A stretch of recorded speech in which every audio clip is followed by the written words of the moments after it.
নিস্তব্ধ জ্যোৎস্না রাতে খুটখুটে অন্ধকারে ল্যাম্প পোস্টের সামনে রেইনকোট পরা একটা ছেলে, মাথায় তার ইয়া বড় একটা টুপি দেওয়া, হাতে তার জ্বলন্ত সিগারেট। মনে হচ্ছে কারো জন্য অপেক্ষা করছে। কিছুক্ষণ সময় পরে একটা কালো গাড়ি ছেলেটার সামনে এসে থামল। গাড়িটা থেকে দুটো ছেলে নামলো। নেমে ছেলেটার হাতে একটা ফাইল দিয়ে বলল, ভাই, সব এইখানে সাজানো মিশন, এর তথ্য আপনি পেয়ে যাবেন। ভাই, আপনার সাথে আমি থাকলে ভালো হতো। আমি চাই না আপনি একা যান। তুই হয়তো ভুলে যাচ্ছিস, তোর ভাই উপরের জনকে ছাড়া এই পৃথিবীতে কাউকে ভয় পায় না। আমার প্রয়োজন হলে অবশ্যই আমি তোদের বলবো। দিল্লিতে জাহাজে করে সব মালগুলো পৌঁছে দিয়েছি, কিন্তু ভাই, রাকিব ইদানিং কেমন জানি কাজ গড়বড় করছে। আমার কাছে ঠিক লাগছে না। ও কি 2 নাম্বারই কাজ শুরু করলো? চিন্তা করিস না, আমি সব সামলে নেব। শুধু দিল্লিতে ছড়িয়ে দে, কিং বাংলাদেশে একটা ধামাকা দিবে। ছেলে দুটো ওইদিকে যায়। ময়লাযুক্ত কাপড় পরা একটা ছেলে মাঝ রাস্তার সামনে দাঁড়িয়ে আছে। সামনে থাকা ভার্সিটিটাকে এক মনে তাকিয়ে আছে। হ্যাঁ, এটা হচ্ছে ঢাকা বিশ্ববিদ্যালয়। ছেলেটা ভার্সিটিটার মধ্যে নতুন অ্যাডমিশন নিয়েছে, তাই ভালো করে ভার্সিটিটা দেখছে। ছেলেটা একটা তীব্র নিঃশ্বাস নিয়ে সামনে এগিয়ে যায়। ছেলেটা যখন ভার্সিটির মেইন গেট দিয়ে প্রবেশ করবে, ঠিক তখনই সামনে থাকা দারোয়ান ছেলেটাকে সামনে দাঁড় করিয়ে জিজ্ঞেস করতে লাগলো, বাবা, তোমাকে তো আগে কখনো ইউনিভার্সিটিতে দেখিনি। আর আমি যতটুকু জানি, ইউনিভার্সিটিতে যত ছেলে মেয়েরা আসে ওরা সবাই অনেক ধনী পরিবারের, কিন্তু তোমার পোশাক দেখে তো মনে হচ্ছে না তুমি এখানকার স্টুডেন্ট। চাচা, যদি পোশাকে মানুষ চেনা যেত তাহলে হয়তো প্রাকৃতিক আর কখনো বদলাতো না। আমি এখানে নতুন অ্যাডমিশন নিয়েছি নিজের ট্যালেন্টের জন্য। এই যে আমার গার্ড। দারোয়ান চুপ হয়ে গেল, আর কোনো কথা বলল না। ঠিকই তো বলেছে ছেলেটা, মানুষকে কখনো তার পোশাক দেখে বিচার করতে নাই। হয়তো ছেলেটা গরিব হতে পারে। দারোয়ান লোকটা আর কিছু না বলে সামনে থাকা ছেলেটাকে ভেতরে প্রবেশ করতে দেয়। আজ প্রকৃতি জানালো দিচ্ছে, তীব্র আকাশের কিরণ মনে হচ্ছে বেড়েই যাচ্ছে। আশেপাশের পাখিগুলো মনে হচ্ছে কিছুর জানি ইঙ্গিত দিচ্ছে। নিলয় নামের ছেলেটা বড়ই অদ্ভুত। ছেলেটাকে যেমন সহজ সরল মনে হয়, ছেলেটা তেমন সহজ সরল না। কারণ ছেলেটার কথার মধ্যে অনেক রকম অন্যরকম একটা ব্যাপার আছে। লুক লেজে মেইন গেট দিয়ে ছেলেটা প্রবেশ করে। ছেলেটা এদিক ওদিক ছেলেটার ক্লাস খুঁজতেছিল। ঠিক তখনই ছেলেটা কারো একটা পায়ের সাথে পা লেগে পড়ে যায়। পেছনে তাকিয়ে দেখে দুটো ছেলেগুলো। কিরে, তুই অন্ধ নাকি? দেখে চলতে পারিস না? আর 1 মিনিট, তুই এখানে কি করছিস? এখানে তো তোকে মনে হচ্ছে না যে বাদাম বিক্রি করতে আসলি নাকি? ধুর, আমার মনে হয় টাকা তুলতে আসছে, পেটে খাবার নেই। দেখিস না জামার কি অবস্থা। নিলয় মাথা নিচু করে চুপ করে রইল। নিলয়ের আচরণ দেখে রাহাত নামের ছেলেটা নিলয়ের কলার ধরে বলতে লাগলো, এই কিরে, তোকে কিছু বলছি, তোর কি কানে যাচ্ছে না আমাদের কথা? জি ভাইয়া, বলুন। কি রে, কই কি? আমরা কি ওরে বলতাম যে বস আমাদের প্যান্টের চেনটা লাগিয়ে দিন? হা হা হা হা হা। ভাই, আমার সাথে এমন করছেন কেন? আমি কি করেছি? আমি তো এখানে নতুন অ্যাডমিশন নিয়েছি, এখানে পড়তে এসেছি। এখানে কারা পড়তে আসে জানিস? ঢাকা শহরের সব থেকে বড় লোকের ছেলে মেয়েরা। আর তোর মতো একটা খ্যাত এখানে পড়তে আসছে, সেটা আবার আমাদের বিশ্বাস করতে হবে? তখন নিলয় ওদের তার অ্যাডমিশন লেটারটা দেখিয়ে, ওরা নিলয়ের অ্যাডমিশন লেটারটা দেখে একটু অবাক হলে ও পরে বলল, তুই কিভাবে অ্যাডমিশন পাইছোস তা আমরা জানি না, কিন্তু আজকে আমাদের মনটাকে এনজয় করতে তোর সাথে আমরা র্যাকিং করব। ভাই, আমাকে ছেড়ে দিন, আমার সাথে এমন করছেন কেন? রিফাত, ওরে নিয়ে আয় গেটের সামনে। দেখ, ওখান দিয়ে কিন্তু নীলা ম্যাডাম আসবে, তখন কিন্তু কাজ শুরু করবি। রাহাত নামের ছেলেটা নিলয়ের কলার ধরে গেটের সামনে নিয়ে যায়। তখনই কলেজের গেট দিয়ে নীলা ম্যাডাম প্রবেশ করতে লাগলো। নীলা ম্যাডাম এই কলেজের সব সুন্দরী মেয়ে। এখানে সব ছেলে নীলা ম্যামকে পছন্দ করে, কিন্তু আজ পর্যন্ত তাকে সামনে গিয়ে ভালোবাসার কথাটা কেউ বলতে পারেনি। কারণ নীলা হচ্ছে এই শহরের কমিশনার আফজল সাহেবের একমাত্র মেয়ে। নীলা ম্যাম যখনই কলেজের সামনে আসে তখনই রাহাত নিলয়কে একটা ধাক্কা দেয় নীলা ম্যামের ওপর। নিলয় গিয়ে নীলা ম্যামের ঘায়ে গিয়ে পড়ে। নিলয়ের ঘায়ের ওপর নীলা ম্যাম এসে পড়ে। নীলা ম্যাম নিলয়ের থেকে উঠেই, কুত্তার বাচ্চা, তোর সাহস কত বড়, আমার গায়ে এসে পড়িস, ছোট লোকের বাচ্চা। আসলে আপা, চুপ, তোদের মতো ছোট লোকদের আমার ভালোই জানা আছে। তোকে তো আমি আগে কখনো এই কলেজে দেখিনি। তখনই রাহাত সহ সবাই নীলা ম্যামের সামনে চলে আসে। ম্যাম, ছেলেটা আপনাকে কি করেছে? আর এই ছেলেটা নতুন এখানে অ্যাডমিশন নিয়েছে। আপনি ক্লাসে যান, আমরা দেখছি। তখন রাহাত বলে, এই বলে রাহাত ও রিফাত সহ নিলয়কে বেদুর পিটাতে লাগলো। ভার্সিটির সবাই এসব দেখছে, কিন্তু কেউ কিছু বলতে পারছে না, কারণ রাহাত ও রিফাত এমন কাজ প্রায় করে, আর রাহাত এর বাবা হচ্ছে এই শহরের এমপি। তাই ভয়ে কেউ রাহাতের ওপরে কোনো কথা বলে না।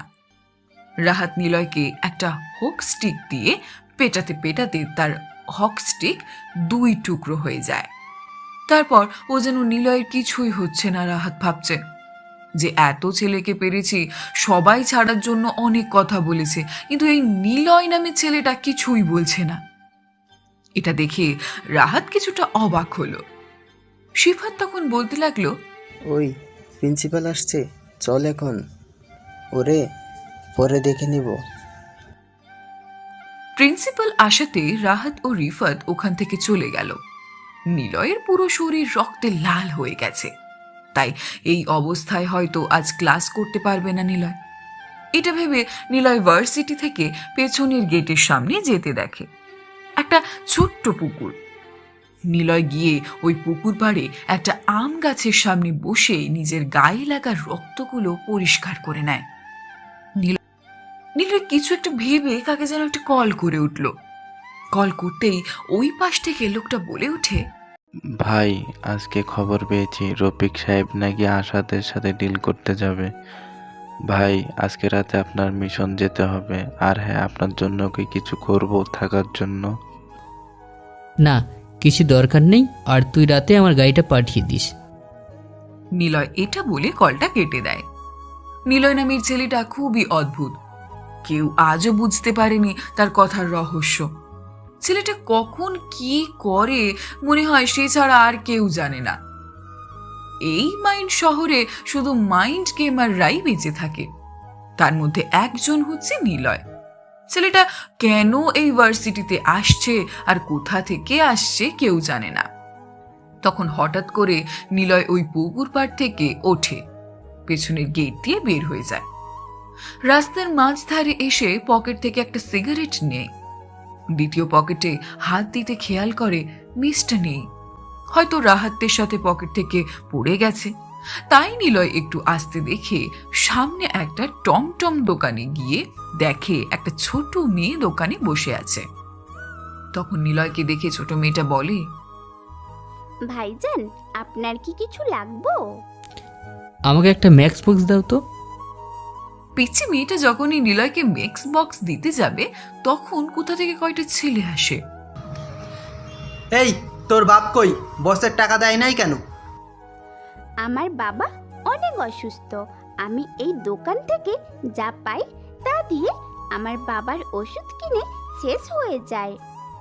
এই মেয়ে, বস এসব শুনতে আমাদের পাঠায়নি। বস বলেছে টাকা না পেলে তোকে নিয়ে যেতে, তোকে চালান করে বসের টাকা উঠাবে। পিচ্ছি মেয়েটাকে ছেলেগুলো তুলে নিয়ে যেতে গেলে নিলয় ছেলেগুলো সামনে আসে, এসে বলে ওঠে, কত টাকা পাবে তোমরা? একবারে 50,000। আমি দিয়ে দেবো টাকা, মেয়েটাকে ছেড়ে দে। তখন একটা ছেলে নিলয়ের সামনে এসে বলে, তোর তো নিজেরই ঠিক নেই, তুই আবার আমাদের টাকা দিবি? ফকিরের বাচ্চা, সর সামনে থেকে, না এখানে মেরে পুঁতে দিব। নিলয় হালকা একটা মুচকি হাসি দেয়। হাসি দিয়ে পিছনে থাকা মিনি 1.66 পিস্তলটা বের করে ছেলেগুলো পিস্তলটা দেখে নিমেষেই মনে হয় ওদের হাসিটা উদাও হয়ে যায়। ছেলেগুলো আর সামনে না তাকিয়ে পিচ্চি মেয়েটাকে ছেড়ে প্রাণপণে দৌড়তে লাগে। মনে হচ্ছে ওদের সামনে কোনো হিংস্র পশু ক্ষুধার্ত অবস্থায় দাঁড়িয়ে আছে। তখন মেয়েটা নিলয়ের সামনে আসে, এসে বলে, ভাইয়া তুমি কি পুলিশ? তোমার কাছে পিস্তল যে। আর নিলয় মিনাকে কিছু আর বলতে না দিয়ে নিজেই বলতে লাগলো, হাতে পিস্তল হলে পুলিশ না, এটা আমার নিজের বন্ধু। বলতে গেলে এটা আমার জীবনের সাথে জড়িয়ে যাওয়া এক মায়া, যার থেকে কেটে ওঠা সম্ভব না। তোর আর কোনো সমস্যা নেই, ওই ছেলেগুলো আর তোর কাছে আসবে না। তোমাকে একটা কথা বলি। নিলয় মাথা নাড়ালো। আমার তো এই পৃথিবীতে বাবা ছাড়া কেউ নেই। আমার খুব ইচ্ছে ছিল আমার একটা বড় ভাই থাকবে, যে আমার সাথে সব সময় থাকবে। আমি কি তোমাকে ভাইয়া বলে ডাকতে পারবো? যখন তুই তোর মুখ দিয়ে আমাকে ডেকেছিলি, তখনই আমার এক পুরনো স্মৃতি জানাল দিচ্ছিল। তোর মায়া মুখ দেখে আমার কেন জানি না খুব আপন মনে হয়েছে। তাই তোর আজ থেকে কোনো সমস্যা নেই, আমি তোর বড় ভাই হিসাবে সবসময় পাশে আছি। আর কাল থেকে তুই স্কুলে যাবি, একটা লোক এসে তোকে নিয়ে যাবে। মিনা অনেকবার তার বাড়িতে যেতে বলেছে নিলয়কে। নিলয় মিনাকে আশ্বাস দিয়ে বলে যায় তার এক গন্তব্যস্থানে চলে যায়। নিলয় কাকে যেন কল করে, কল দিয়ে কিছু কথা বলে, তারপর ওখান থেকে চলে যায়। নিলয় মাঝ রাস্তার সামনে দাঁড়িয়ে আছে, কিন্তু কিসের জন্য অপেক্ষা করছে নিলয়? একটু পর একটা কালো গাড়ি নিয়ে রাস্তার মাঝ ধারে দাঁড়ায়। গাড়ি থেকে একটা ছেলে নেমে আসে। ছেলেটা আশেপাশে ভালো করে তাকিয়ে দেখে ময়লাযুক্ত কাপড় পরা চুলগুলো এলোমেলো দাঁড়িয়ে আছে। নিলয় নামের ছেলেটি নিলয়কে সামনে দেখে গাড়ির ভিতর থেকে কাউকে কিছু একটা বলে কিছু সময় বাদে থেকে নামে। স্যুট টাই পরা একটা ভদ্রলোক গাড়ি থেকে নামে। হ্যাঁ, উনি হচ্ছে এই শহরের কমিশনার আফজাল সাহেব। আফজাল সাহেব নিলয়ের সামনে আসে, এসে বলে, তাহলে তুমি হচ্ছ নিলয়, যার কথা এমপি মতিউর রহমান স্যার বলেছে। নিলয় কিছু বলল না, মাথাটা নাড়ালো। নিলয়ের উত্তর পেয়ে আফজাল সাহেব নিলয়কে গাড়িতে উঠিয়ে তার বাসায় যাওয়ার উদ্দেশ্যে রওনা দেয়। একটু পর আফজাল সাহেবের বাসায় চলে আসে। নিলয় বাসার আশেপাশে পুলিশের গার্ড হবেই বা না? কমিশনার বলে কথা, কেনই বা গার্ড হবে না বলুন? বাড়িটাও বেশ বড় ও খুব সুন্দর। বাড়ির সামনে একটা সুইমিং পুল আছে, আর আশেপাশে অনেকগুলো ফুল গাছ লাগানো। নিলয় শুনেছে ও হচ্ছে আফজাল সাহেবের মেয়ে, তাই নীলাও এইখানে থাকবে। তখন আফজাল সাহেব নিলয়কে গাড়িতে থেকে নামিয়ে তার বাসায় নিয়ে যেতে সামনে নীলা দেখে তখনই নীলা বলে উঠল, বাবা, তুমি ক্ষেত গিয়েও ছেলেটাকে এই বাসায় কেন এনেছো? দেখো মা, তোকে তো বলাই হয়নি, ওর নাম হচ্ছে নিলয়, আমার গ্রামের বাড়ির বন্ধুর ছেলে। তুই যে ভার্সিটিতে পড়াস সেখানেই ও অ্যাডমিশন নিয়েছে। কিন্তু তাই বলে তুমি এই ছেলেটাকে বাসায় নিয়ে চলে আসবে? দেখ মা, ও আজ থেকে এই বাসায় থেকে পড়াশোনা করবে। আমি ওর উপরের রুমটা দেখে দিচ্ছি। নীলা আর কোনো কথা বলল না, কারণ নীলা খুব একটা অবাক হয়ে দাঁড়িয়ে আছে। কারণ নীলার সাথে ওর বাবা কোনো দিন এমন রাগী গলায় কথা বলেনি। আজ ওই ছেলেটার জন্য ওর সাথে এমন কথা বলেছে। তাই নীলা আর কিছু বলল না, ওখান থেকে চলে গেল নীলার রুমে। আফজাল সাহেব নিলয়কে উপরের রুম দেখিয়ে দিয়ে বলল, নিলয়, তুমি এখানে থাকবে, আর তোমাকে যে কাজের মিশন দিয়েছে সেই বিষয়ে আমরা পরে আলাপ করব। তুমি আপাতত এখনকার জন্য ফ্রেশ হয়ে নাও। এটা বলে আফজাল সাহেব নিলয়কে রুম দেখিয়ে চলে যায়। আফজাল সাহেব রুম থেকে যাওয়ার পর কাকে যেন কল করে আর বলে, সব প্ল্যান মতো হয়ে গেছে, তোরা সব ঠিক কর। আমি আফজাল সাহেবের বাসায় ঢুকে গেছি, এখন শুধু বাকি কাজটা করতে হবে। এটা বলে নিলয় একটা মুচকি হাসি দেয়। বিষয়টা কেমন রহস্য, এখনো কেউ জানে না নিলয় ছেলেটাকে, কোথা থেকে আসছে, কি করে বা কি মিশন। আফজাল সাহেবের সাথে কিসের যে সম্পর্ক থাকলেও কেন নিলয় কল করে লোকটাকে, এসব বলেছে, কি মিশন করবে নিলয়, সব নিয়ে একটা রহস্যময় শহরে ধাঁধা। তার মনে একটা ধাঁধা কাজ করছে। আর নিলয় কেন নীলাকে তার অতীত জীবন ভাবলো, সব জানতে পারবেন। গল্পের সাথে থাকুন। নিলয় তার ব্যাগ থেকে ছোটবেলার একটা ছবি হাতে নিয়ে বলতে থাকে, আফজালের মধ্যে যখন জোনাকি পোকা দেখতে সুন্দর, ঠিক আজ সেই মুহূর্তটা তোমাকে দেখে মনে হয়েছে অনুপাখি আমার। খুটকুটে অন্ধকারে রেনকোট পরা, মাথায় টুপি দেওয়া ল্যাম্পপোস্টের সামনে দাঁড়িয়ে আছে একটা ছেলে। কারো জন্য মনে হচ্ছে অপেক্ষা করছে। কিছু সময় পর ছেলেটার সামনে একটি কালো গাড়ি এসে থামে। গাড়ি থেকে একটি ছেলে নেমে সামনে রেনকোট পরা ছেলেটার সামনে একটি ছাতা ধরে। আর একটি ছেলে তার সামনে একটি চেয়ার আনে। রেনকোট পরা ছেলেটার সামনে চেয়ারটাই বসে পাশে দুইটা ছেলে তার দুই পাশে দাঁড়ায়। তাদের হাতে দুটো AK-47 হাতে নিয়ে দাঁড়িয়ে আছে। কিছু সময় পর আরো দুইটা গাড়ি আসে। এই পরিবেশে ঘুটঘুটে অন্ধকারে কিছু জোনাকি পোকায়ের শব্দে আর কুকুর আওয়াজ, আর কোনো শব্দ কানে আসছে না। এই মধ্যরাতে মনে হচ্ছে ভয়ঙ্কর কিছু হতে যাচ্ছে। ভাই সব কিছু রেডি। চল কাজে যাই। ভাই একটা কথা, আমি এই মিশনে আজ যেতে পারবো না, আমার অন্য একটা কাজ আছে। হা হা, ঠিক আছে যা তুই। ভাই বুঝতে পারলাম না, হাসছেন কেন? কিছু হাসির উত্তর হয় না রে। একটা কথা বলি তোকে, রাবণ যখন সীতামাকে অপহরণ করে নিয়ে যায়, তখন কিন্তু সে ছদ্মবেশ নিয়েই যায়। ভাই আমি কিছু বুঝতেছি না। তুই যা, আমি একাই মিশনে যাই। আর তুই ভালো করে জানিস আমি একাই কাজ করতে পছন্দ করি। সুমন গাড়ি নিয়ে ওখান থেকে চলে যায়। সুমনকে দেখে মনে হচ্ছে কিসের একটা ভয় আছে।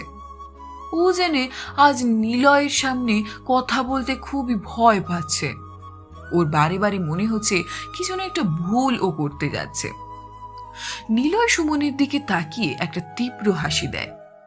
হাসিটা ছিল অতি ভয়ঙ্কর, একটি রহস্যের হাসি, যে হাসিটার কারণ ওর পাশে থাকা লোকগুলো বুঝতে পারে না। নিলয়ের পাশে থাকা রায়হান বলে ওঠে। নিলয় রায়হানের থেকে বক্সটা নিয়ে একাই গাড়ি নিয়ে ওখান থেকে চলে যায়। একটু পর নিলয় চৌরাস্তার সামনে এসে থামে। নিলয় সামনে দাঁড়িয়ে আছে MP মতিউর রহমান। তার আশেপাশে অনেকগুলো লোক দাঁড়িয়ে আছে পিস্তল হাতে নিয়ে। মতিউর রহমান নিলয়কে একা দেখে আর ওর হাতে বক্স দেখে বলে, তোমার সাথে আমার এটাই প্রথম ডিল, কিন্তু ভাবিনি দিল্লি শহরের রাজত্ব করা এত বড় একজন মাফিয়া যে কিনা একাই ডিল করতে আসবে। মিস্টার মতিউর রহমান, আপনি হয়তো বা আমার সম্পর্কে ভালোভাবে না জেনে কথা বলছেন। আপনার বোঝার সাথে বলছি, দল বেঁধে তো কুকুরে আসে, কিন্তু সে সবসময় একাই শিকার করতে আসে। আমি সবসময় একাই ডিল করতে পছন্দ করি। এই নিন বক্স। নিলয় মতিউর রহমানকে তার হাতে থাকা বক্স দেয়। অতঃপর মতিউর রহমান নিলয়কে একটি কালো সুটকেস দেয়। নিলয় ব্যাগটা নিয়ে আসতে মতিউর রহমান হাসতে হাসতে বলে, হা হা হা, মিস্টার রকস্টার, তুমি যে এত বড় বোকা আমি কখনো ভাবিনি। তুমি ভেবেছো তুমি এখান থেকে এত সহজে চলে যেতে পারবে? হা হা হা, তোমাকে মারার জন্যই তো এত আয়োজন। আমি কি এখানে তোমাকে ডিল করতে এনেছি? শুধু খতম করতে এনেছি। নিলয় একটা মুচকি হাসি দেয় আর বলে, মিস্টার মতিউর রহমান, আপনি হয়তো ভুলে গেছেন, এই নিলয় শুধু দিল্লি শহরের কিং না, পুরো বাংলাদেশের কিং। আপনি কি ভেবেছেন আমি এই ডিলটার জন্য আপনার কাছে আসছি? না না না, তাহলে আপনি ভুল ভাবছেন। হা হা হা, এই তোর দেখ, ও পাগল হয়ে গেছে। ও জানে ওর মরণ দাঁড়িয়ে আছে, তারপরও হাসছে। নিলয় বিট খুঁজে একটা হাসি দেয়, উচ্চ সুরে বলতে থাকে 3, 2, 1, 3, 2, 1। এরপরে ধম করে একটা বোমা বিস্ফোরণ হয়। মতিউর রহমানের সাথে সময় এই বোমাই মারা যায়। মতিউর রহমানও অনেকটা আহত হয়। তখন নিলয় বলে, আমি এখানে আসছি তোকে মারতে, ডিল করতে না। তুই আমার সেই পুরনো শত্রু, যাকে তিলে তিলে মারার অনেক ইচ্ছে, কিন্তু আজ আমার সবাই অনেক কাজ করতে হবে রে। এই বলে নিলয় তার পেছন থেকে মিনি পিস্তলটা বের করে। মতিউর রহমানের কপাল বরাবর টাস্ক করে একটি শুট করে। মতিউর রহমানের কপাল ফুটো হয়ে গুলিটা বের হয়ে যায়। কিছু সময় পর নিলয় কল করে বলে লাশটাকে চৌরাস্তার মোড়ে টাঙিয়ে দিতে। এটা বলে নিলয় হাতে একটা সিগারেট জ্বালিয়ে চলে যায়। ছোট লোকটাকে যে বাবা কেন বাসায় নিয়ে এসেছে বুঝতে পারছি না। এসব ভেবে নীলা কেন জানি না হঠাৎ করে মন খারাপ করে। ওর ব্যাগ থেকে একটা ছোটবেলার ছবি বের করে, ওটাকে বুকে জড়িয়ে ধরে কান্না করতে থাকে আর বলতে থাকে, রুদ্র, আমি কি কখনো তোমাকে খুঁজে পাবো না? আমি তোমাকে ছাড়া আর কোনো ছেলের কথা ভাবতে পারি না। তুমি কোথায় রুদ্র? প্লিজ বলো। নীলা এসব বলছে আর কান্না করছে। একসময় নীলা ঘুমিয়ে যায় কান্না করতে করতে। নিলয় নীলার রুমে উকি দিয়ে সবই দেখছিল। নিলয় তার অতীত জীবনে চলে যায়। হ্যাঁ, নীলার পাশে থাকা ছবিটা হচ্ছে নিলয়। নিলয় অতীত নিয়ে ভাবছে। তার অতীতে ঘটে যাওয়া ঘটনা জীবন নিয়ে নিলয় সবে মাত্র 6 বছর বয়স। নীলা তার থেকে 2 বছরের বড়। অতীত জীবন। আজকে রুদের জন্মদিন। হ্যাঁ, রুদ হচ্ছে নিলয়। বাড়ি ভর্তি মেহমান।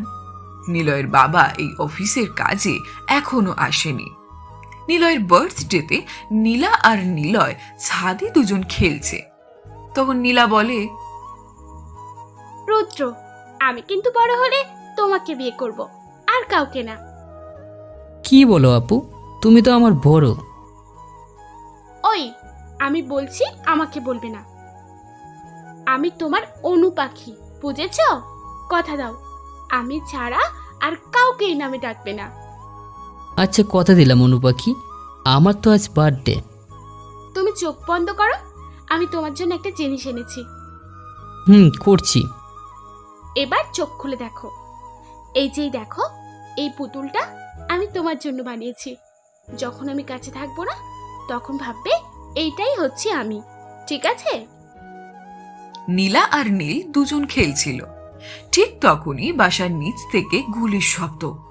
নীলা আর নীল ভয়ে দৌড়ে যেতে নীলা কিসের সাথে বাড়ি খেয়ে সেন্স হারায়। নিলয় নিচে গিয়ে দেখে নিলয়ের মাকে রক্তাক্ত অবস্থায়, তার মৃত দেহ পড়ে আছে। আর নিলয়ের বাবাকে ধরে রেখেছে একটা পুলিশ।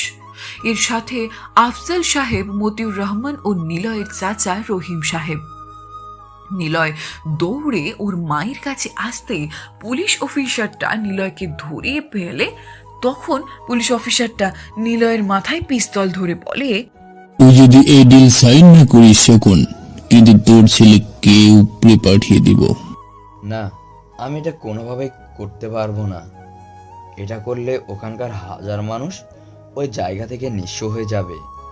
আমি বেঁচে থাকতে এই অন্যায় কাজ করতে দিতে পারি না। আরে এখন তো তোর বউ মরেছে, কিছু সময় পর তোর ছেলেও মরবে।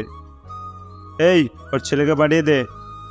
না না, আমার ছেলেকে ছেড়ে দাও, আমি সাইন করছি। এটা বলে নিলয়ের বাবা পেপারে সাইন করে দেয়। নিলয়ের সাইন করা শেষ হওয়া মাত্রই পুলিশ অফিসারটা নিলয়ের বাবার মাথায় একটা নিলয় গুলি করে। নিলয়ের বাবা ছিটকে পড়ে। নিলয় যেন নিমেষেই স্তব্ধ হয়ে যায়। তার চোখের সামনে তার বাবা মার এমন অবস্থা দেখে নিলয় নিজেকে ঠিক রাখতে পারল না। পুলিশটার হাত থেকে পিস্তলটা কেড়ে নিয়ে পুলিশটার বুকে বৃষ্টির মতো গুলি করতে থাকে। তখনই আফজাল সাহেব নিলয়কে পেছন থেকে একটি লাথি দেয়। নিলয় দেয়ালের সাথে ধাক্কা খেয়ে সেন্স হারায়। নিলয়ের হুঁশ আসতে নিজেকে হাসপাতালে আবিষ্কার করে। আশেপাশে পুলিশ দাঁড়িয়ে আছে। পুলিশ অফিসারগুলো নিলয়কে থানায় নিয়ে যায়। নিলয়ের মিথ্যা মামলায় অভিযুক্ত করে আফজাল সাহেব। নিলয়কে তার বাবা মায়ের খুনের দায়ে মানুষ রোগী করে আদালত তাই নিলয়কে 8 বছরের জন্য শাস্তি দেয়। নিলয় যেন পাথরের মতো হয়ে গেছে। তার মুখে কোনো হাসি নেই, নেই কোনো চিন্তা। তার মনে শুধু ঘৃণা আর প্রীতিহিংসা চলছে। এসব ভাবতে ভাবতে নিলয়ের 2 চোখ ভিজে গেছে। আজকে তাজা খবর, দিল্লি শহরের কিং নাকি বাংলাদেশে এসেছে, আর এসেই নাকি এমপি মতিউর রহমানকে মেরে চৌরাস্তা মোড়ে টাঙিয়ে রেখেছে। তাই উপরের মহল থেকে আফজাল সাহেবের ওপর অনেক প্রেশার আসছে। তাই হাই কমান্ডার থেকে একজন স্পেশাল ট্রেন প্রাপ্তকে ছদ্মবেশে পাঠিয়েছে। দিল্লি শহরের কিংকে ধরার জন্য কেউ কিং এর নাম বা ছবি কিছুই দেখেনি। এরপর শুধু দূর থেকে রেনকোট পরা ছবি দেখেছে কিং এর, কিন্তু আজও কেউ কিংকে সামনে দেখেনি তার নিজের লোক ছাড়া। দিল্লি শহরের কিংকে অনেকেই ম্যাগাজিন চাপানো হয়েছে। কিংকে নিয়ে অনেকের অনেক কথা, কিন্তু আজ কেউ কিংকে দেখেনি। তোমাকে কিংকে ধরার জন্য যেই ট্রেনটা দিয়েছে তাড়াতাড়ি কাজটা করো। নিলয় মাথা নাড়িয়ে ভার্সিটিতে যাওয়ার উদ্দেশ্যে রওনা দেয়। তখনই নিলয় খেয়াল করে নীলা রাস্তার সামনে দাঁড়িয়ে আছে। নিলয়কে দেখে মিনা নিলয়ের কাছে যায়। ভাইয়া, বাবার অবস্থা খুব খারাপ, বাবাকে ডাক্তারের কাছে নিয়ে যেতে হবে। নিলয় মিনার সাথে ওর বাবার কাছে যায়। গিয়ে দেখে মিনার বাবার অবস্থা খুবই খারাপ। তাই নিলয় একটা গাড়ি নিয়ে মিনার বাবাকে হসপিটালে নিয়ে যায়। নিলয় যখন ডাক্তারকে ওর বাবার অবস্থা বলে, তখন ডাক্তার বলে, এই সব ফকির বাচ্চাকে আমাদের এখানে ট্রিটমেন্ট করাতে পারবো না, এখান থেকে ওকে নিয়ে যান। নিলয় সব শুনে কিছু বলে না। মিনা গিয়ে ডাক্তারের পা ধরে কান্না করতে থাকে। পাশে থাকা ডাক্তার মিনাকে লাথি দিয়ে সরিয়ে দেয়। নিলয় যেন কাকে কল করার 2 মিনিট পরেই হেলিকপ্টার দিয়ে হসপিটালের সব বড় ডাক্তার ও হসপিটালের মালিক চলে আসে। তারা তাড়াতাড়ি করে মিনার বাবাকে অপারেশনের থিয়েটারে নিয়ে যায়। নিলয় ওখান থেকে চলে যায়। যাওয়ার সময় মিনাকে বলে যায়, তুই কোনো চিন্তা করিস না, তোর বাবা ঠিক হয়ে যাবে, আমাকে এখন একটা কাজে যেতে হবে। এটা বলে নিলয় ওখান থেকে চলে যায়। মিনা নিলয়ের চলে যাওয়ার দিকে এক দৃষ্টিতে তাকিয়ে আছে। নিলয় ভার্সিটির সামনে আজকে রাহাত রিফাত আসেনি, কারণ রাহাতের বাবার বন্ধু হচ্ছে মতিউর রহমান। তাই রাহাত ও রিফাত সহ সবাই তাদের বাসায় যায়। এইদিকে নিলয় ভার্সিটিতে আসছে। আজ 3 দিন, একদিনও ক্লাস করতে পারেনি রাহাতের জন্য। নিলয় ক্লাসে যাবে, তখন দেখে ক্লাস শুরু হয়ে গেছে। ক্লাসটা ছিল নীলার। নীলা নিলয়কে ক্লাসের বাহিরে দেখে রাগী গলায় বলে ওঠে, এখন কটা বাজে? ক্লাসে এখন এসেছো? আর আমি বুঝি না তোমার মতো এমন ছেলে কিভাবে এইসব ভার্সিটিতে চান্স পেয়ে গিয়ে যায়। বসো। নিলয় ক্লাসে ঢুকতে সবাই যেন নিলয়কে এলিয়েনের মতো দেখছে। দেখবে না বা কেন, এমন একটা জামা কাপড় পরে আসছে যে ওকে দেখে মনে হচ্ছে যে কোনো ময়লা ডাস্টবিন থেকে উঠে আসছে। ওকে দেখে মনে হচ্ছে যে কোনো একটা ময়লা ডাস্টবিন থেকে উঠে আসছে। নিলয় কারো দিকে না তাকিয়ে সোজা গিয়ে ক্লাসের পেছনের দিকে সিটে গিয়ে বসে। নীলা তার নিজের মতো ক্লাস করিয়ে চলে যায়। একটু পর একটা স্যার আসে। নিলয়কে পেছনে দেখে হাতের চকটা ছুঁড়ে মারে। চকটা গিয়ে নিলয়ের মাথায় পড়ে। এই ছেলে, এদিকে আসো। তোমার এমন অবস্থা কেন?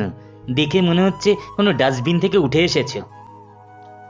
তোমার এমন খেত ঘেউ মার্কা ছেলেকে কেই কলেজে অ্যাডমিশন দিয়েছে বুঝতে পারছি না।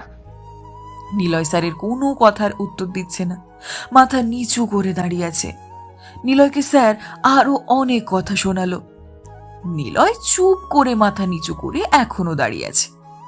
ক্লাসে এমন ক্ষেতমার্কা ছেলে থাকলে আমি এখানে ক্লাস করাতে পারবো না। স্যার, আমার মতো খ্যাতের জন্য আপনার ক্লাস থেকে যেতে হবে না, বরং আমি ক্লাস থেকে যাচ্ছি। নিলয় গিয়ে ক্যাম্পাসের সামনে বুড়াই গাছের নিচে গিয়ে বসে। ঠিক তখনই নিলয়ের সামনে একটি মেয়ে হাত বাড়িয়ে দিয়ে বলে, হাই, আমি নেহা, তোমার সাথেই পড়ি, আমরা বন্ধু হতে পারি? নিলয় কোনো কথার উত্তর না দিয়ে চলে যেতে লাগলো। তখন নেহা পেছন থেকে নিলয়কে অনেক টাকা শর্তে ও নিলয় পেছনে না তাকিয়ে বাসায় যাওয়ার উদ্দেশ্যে রওনা দেয়। তখন পেছন থেকে নেহা বলে, ছেলেটার মধ্যে একটা মায়া আছে, আর ছেলেটা অন্যদের থেকে ভিন্ন, খুব সাদাসিধা একটা ছেলে, খুব একটা রহস্য আছে ওর মধ্যে।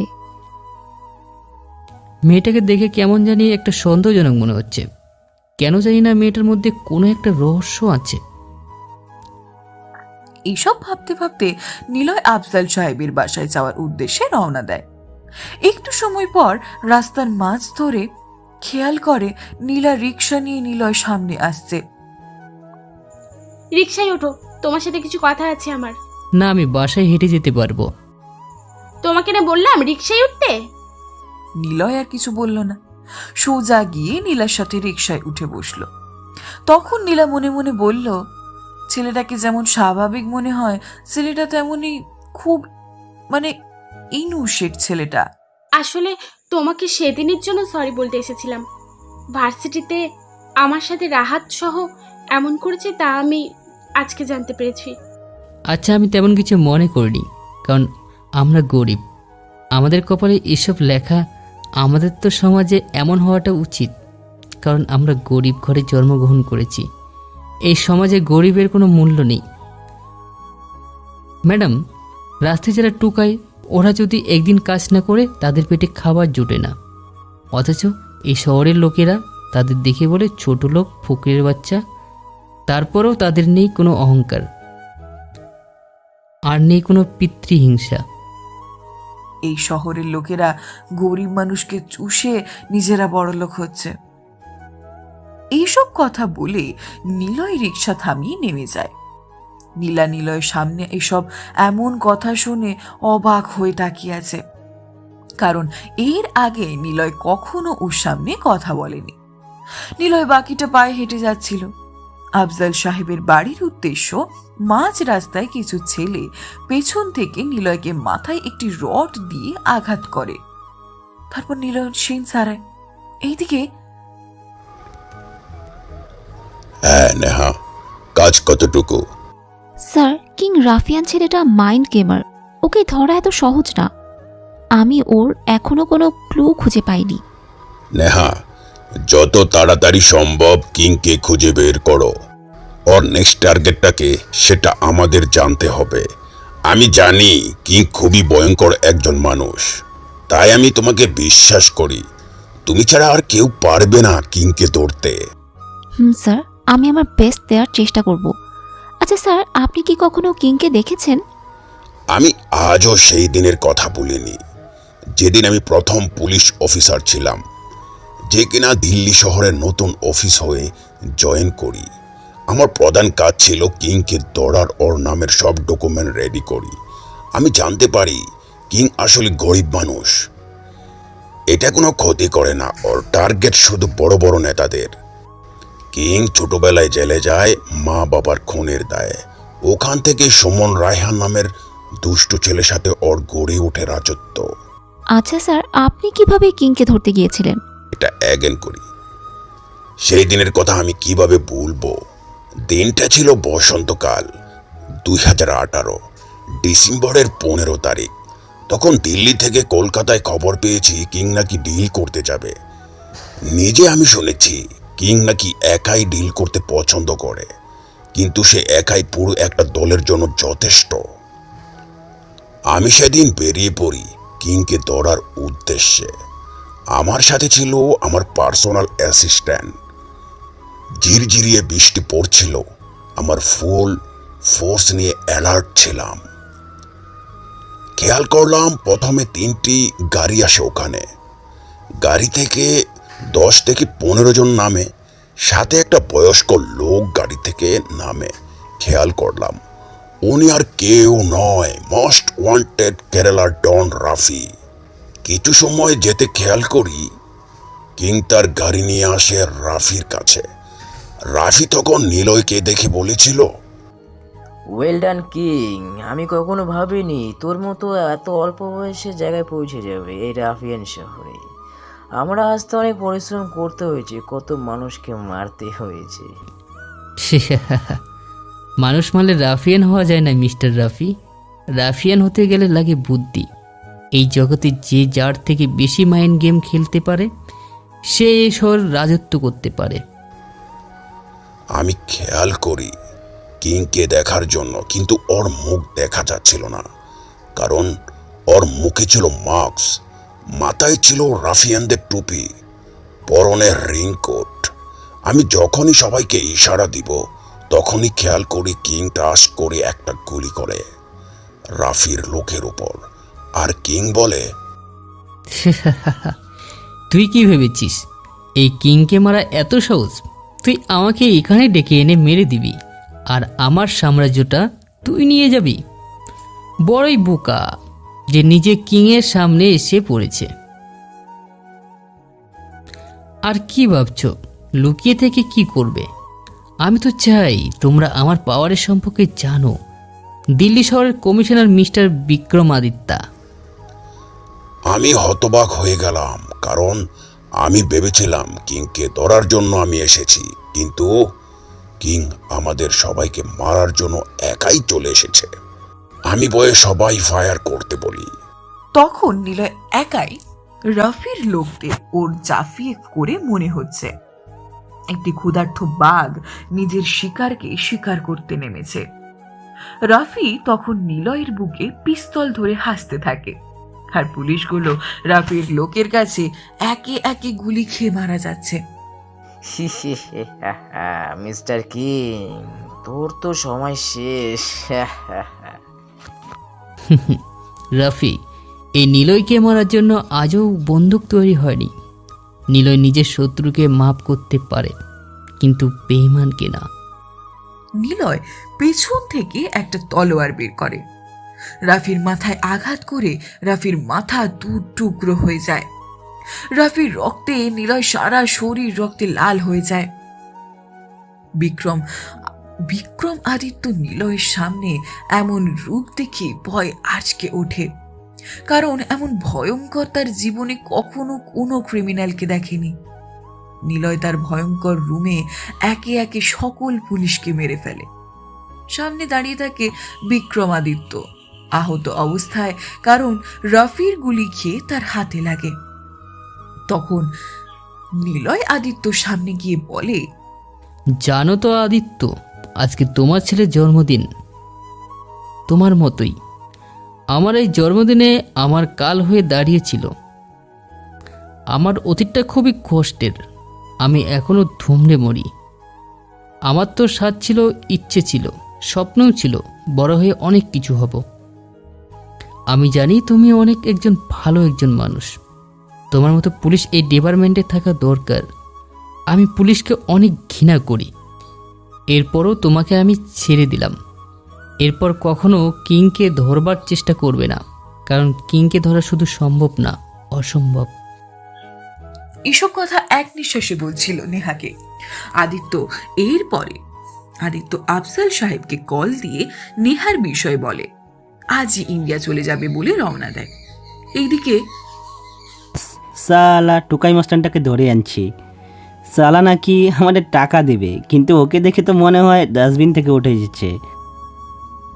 ঠিক আছে শালাকে তোর ইচ্ছে মতো পিঠা। রকি ভাই আজ দিল্লি থেকে আসছে মাল দিতে। ভাই রকিটা কে যাকে ভাই বলছেন? শালা মাদার চোদ, রকি ভাইকে আবার বলিস কে? আরে শালা রকি ভাই হচ্ছে কিং এর লোক। এই যে বাংলাদেশে যত রাফিয়ান দেখছিস না, এসব শুধু কিং এর আন্ডারে কাজ করে। ভাই আমি তো ম্যাগাজিনে কিংয়ের কথা শুনেছি। রকি ভাই কি কিংকে কখনো দেখেছে? শালা কিংকে এই দুনিয়ার কেউ দেখেনি, নিজের লোক ছাড়া আর যারা দেখেছে ওরা কেউ এই দুনিয়ার বেঁচে থাকতে পারেনি। ওই শালাটাকে মার, ওকে রকি ভাই খতম করবে, তারপর এই পিচ্চিটাকে চালান করে আমি প্রচুর টাকা পাবো। ছেলেটা গিয়ে নিলয়ের কাছে যায়, নিলয়ের সামনে পানি মারে। নিলয়ের হুঁশ আসতে ছেলেটা বলে, মা তার অনেক বড় বার বেড়েছিলি, আজ তোর গায়ের সকল চর্বি বের করবো পিটিয়ে। এইটা বলে ছেলেটা নিলয়কে একটি হক স্টিক দিয়ে মারতে লাগে। ছেলেটা নিলয়কে মারতে মারতে ক্লান্ত হয়ে যায়। ছেলেটা হাঁপাতে থাকে। তখন নিলয় পাশের ছেলেটাকে বলে, একটু পানি হবে? ওকে দে, কারণ হয়তো পানি খাওয়ার মতো সে সময় ওর কাছে হবে না। ছেলেটা আরও রেগে যায়। নিলয়ের চোখে রুমাল দিয়ে আবারও পেটাতে থাকে, কিন্তু নিলয় এত মার খেয়ে যেন ওর কিছু হচ্ছে না, কারণ মনে হচ্ছে যেন ওর শরীরটা কোনো স্টিল দিয়ে বানানো। একসময় নিলয়ের সামনে বস আর রকি ভাই আসে। তখন রকি ভাই বলে, কি রে টনি, কে রে ছেলেটা যাকে এভাবে মারছিস? ভাই বলেছিলাম না, মাস্তানি করতে আসছে আমাদের এলাকায়, শালাকে উপরে পাঠাতে হবে। কি রে, তোর এত বড় সাহস, তুই আমার গায়ে এসে মস্তানি করিস? নিলয়ের মাথায় পিস্তল ধরে রকি ভাই কথাটা বলে। তখন নিলয় বিট খুঁটে একটা হাসি দিয়ে বলে, হাহা, এলাকা তো কুকুরও তো হয়, কিন্তু শের যখন তার জায়গা যায় তখন সে এলাকা কুকুর তার অস্তিত্ব থাকে না। তোর সামনে রকি ভাই দাঁড়িয়ে আছে, তোর সামনে তোর মৃত্যু দাঁড়িয়ে আছে, তারপরও তোর ভয় করছে না? তোকে মারার আগে আমার তোকে দেখতে ইচ্ছে করছে রে। রকি যখনই নিলয়ের রুমালটা উঠিয়ে ওর মুখের দিকে তাকাবে, তখনই চিৎকার করে নিলয়ের পায়ের নিচে লুটে পড়ে আর বলে, কিং ভাই, ভাই আমার ভুল হয়ে গেছে, আমি বুঝতে পারিনি, আমাকে মাফ করে দিন। জানিস তো রকি, আমি আমার রাফিয়ান জগতে নিজের শত্রুকে একটা সুযোগ দিই, কিন্তু বেঈমানকে না। আরে রকি ভাই, ও কিং হয়েছে তো কি হয়েছে, একটা বার ভাবুন, ওকে মেরে আপনি হবেন রাফিয়ান রাজত্বের কিং। ওর তো হাত পা বাঁধা আছে, আর আমাকে আপনার ডান হাত বানাবেন। সালাম আদার, কিংকে মারার মতো লোক আজ জন্মায়নি, যদি জান প্রিয় থাকে তাহলে পালা। এটা বলে রকি ওখান থেকে দৌড়ে পালাতে থাকে, প্রাণপণে দৌড়তে থাকে। মনে হচ্ছে ওর পেছনে কোনো হিংস্র বাঘ দাওয়া করছে। এইসব দেখে টনি অবাক হলে। ও একটু হেসে বলে, শালা নাকি রাফিয়ান জগতের কিং, এই তোরা রকিকে পিছন থেকে মেরে দে, কেউ ভাবতেও পারবে না যে কিং আমার হাতে মারা গেছে। আমি হব এই রাফিয়ান রাজ্যের রাজা। নিলয়ের ওসব কথা শুনে উচ্চস্বরে হাসতে থাকে ও, আর বলে, কুকুর তো তার নিজের বাড়িতে ঘেঘু করতে পারে, কিন্তু শেরের সামনে না। শালা মাদার চোদ। এই কথা বলে নিলয় এর কলার ধরতে নিলয় টনিকে একটা লাথি দিয়ে পেছনে ফেলে দেয়। হাতের রশিগুলো এক চিটকে খুলে ফেলে। নিলয় তার দুই পাশ থেকে রাশিয়ান 1.19 রেভলভার দুটো বার করে। টাস্ক করে পিছনের থাকা ওই ছেলেটা আর রকিকে মারতে যাওয়া ছেলেটার মাথায় গুলি করে। দুজন ছিটকে পড়ে দুই পাশে। টনি যখনই নিলয়কে গুলি করবে, নিলয় তখন ওকে লাথি দিয়ে পিস্তলটা ফেলে দেয় ওর বুকে পা রেখব বলে। জানিস তো, জীবনের দুটা জিনিস ঘৃণা করি, এক আমার মা বাবাকে গালি দেওয়া, দুই আমার শার্টের কলার ধরা। টনিকে আর কিছু বলতে না দিয়ে নিলয় টনির মাথা বরাবর একটা গুলি চালায়। নিমেষেই টনির প্রাণ চলে যায়। টনির নিথর দেহটা মাটিতে পড়ে থাকে। এইদিকে রকি এই মধ্যে রাতে প্রাণপণে দৌড়তে থাকে। সামনে দেখে একটা গাড়ি।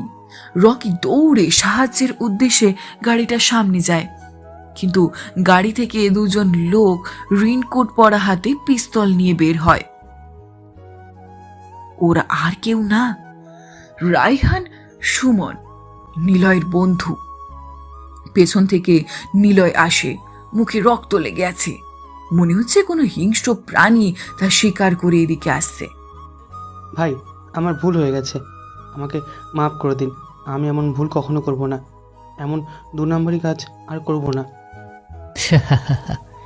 রকি, তুই ভালো করেই জানিস আমার রাজত্বে বেইমানির একটা সাজা তো হচ্ছে মৃত্যু। নিলয় রকির মাথা বরাবর জেদ করে সেই দিকে রকি গলা কাটা মুরগির চিৎকার করতে লাগলো। করতে করতে সে মারা যায়। নিলয় ওখান থেকে চলে যায় আফজাল সাহেবের বাসায়। আফজাল সাহেবের বাসায় মেইন গেট দিয়ে প্রবেশ করতে আফজাল সাহেব বলে ওঠে, কি ব্যাপার কিং, আজকেও মনে হয় কোনো মিশনে গিয়েছিলে? অবাক হচ্ছ যে আমি তোমাকে কিভাবে চিনলাম? আসলে কি জানো তো, কিং এই রাফিয়ান জগতে যে যত বেশি মাইন্ড গেম খেলতে পারে সে এই রাফিয়ান জগতে টিকে থাকে।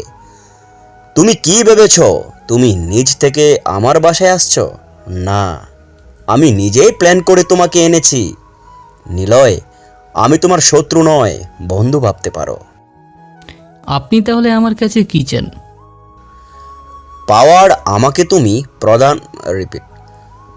আমাকে তুমি প্রধানমন্ত্রী করে দাও, তারপর দুজন মিলে এই দেশের রাজত্ব করব। তুমি চিন্তা করো না, আমি থাকতে তোমার কোনো ভয় নেই। ঠিক আছে, হয়ে যাবে। এটা বলে নিলয় তার রুমে চলে যায়। নিলয় সকালবেলা ভার্সিটিতে যাওয়ার উদ্দেশ্যে রওনা দেয়। মাঝ রাস্তায় নিলয় খেয়াল করে নীলা বস্তির ছোট ছোট ছেলে মেয়েদেরকে কিছু নতুন জামা কাপড় আর খাবার দিচ্ছে। নিলয় নীলার দিকে এক দৃষ্টিতে তাকিয়ে আছে। নীলা নিলয়ের দিকে তাকাতেই নিলয় ভার্সিটিতে যাওয়ার উদ্দেশ্যে আবার রওনা দেয়। ছেলেটাকে আমার কাছে কেমন জানি অদ্ভুত লাগে খুব।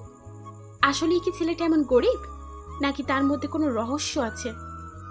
নিলয় ভার্সিটির মেইন গেট দিয়ে প্রবেশ করার সময় হঠাৎ করে কারোর সাথে ধাক্কা খেয়ে পড়ে যায়। নিলয় মনে মনে ভাবে আজ হয়তো ওর সাথে খারাপ কিছু হবে, কিন্তু তার ভাবনা ভুল করে দিয়ে মেয়েটা বলে ওঠে, তোমার কোথাও লাগেনি তো? না সরি আপু, আসলে আমি খেয়াল করিনি। না ঠিক আছে, আমি নিজে একটু তাড়াহুড়ো করে বের হচ্ছিলাম। আর তুমি আমাকে আপু বললে কেন? আমার নাম তো নেহা, আর আমরা একই ডিপার্টমেন্টে, তাহলে তুমি করেই বলবে। তখনই কোথা থেকে রাহাত আর রিফাত এসে পড়ে। ওরা এসে নিলয়ের শার্টের কলার ধরে বলে, সালা মাদার, মেয়েদের সাথে ধাক্কা খাওয়ার অনেক ইচ্ছে তাই না?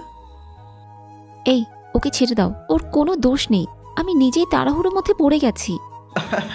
এই মেয়ে, তুমি হয়তো আমাদের চেনো না, নতুন এসেছো। নিজের ইজ্জত বাঁচাতে হলে এখান থেকে কেটে পড়ো।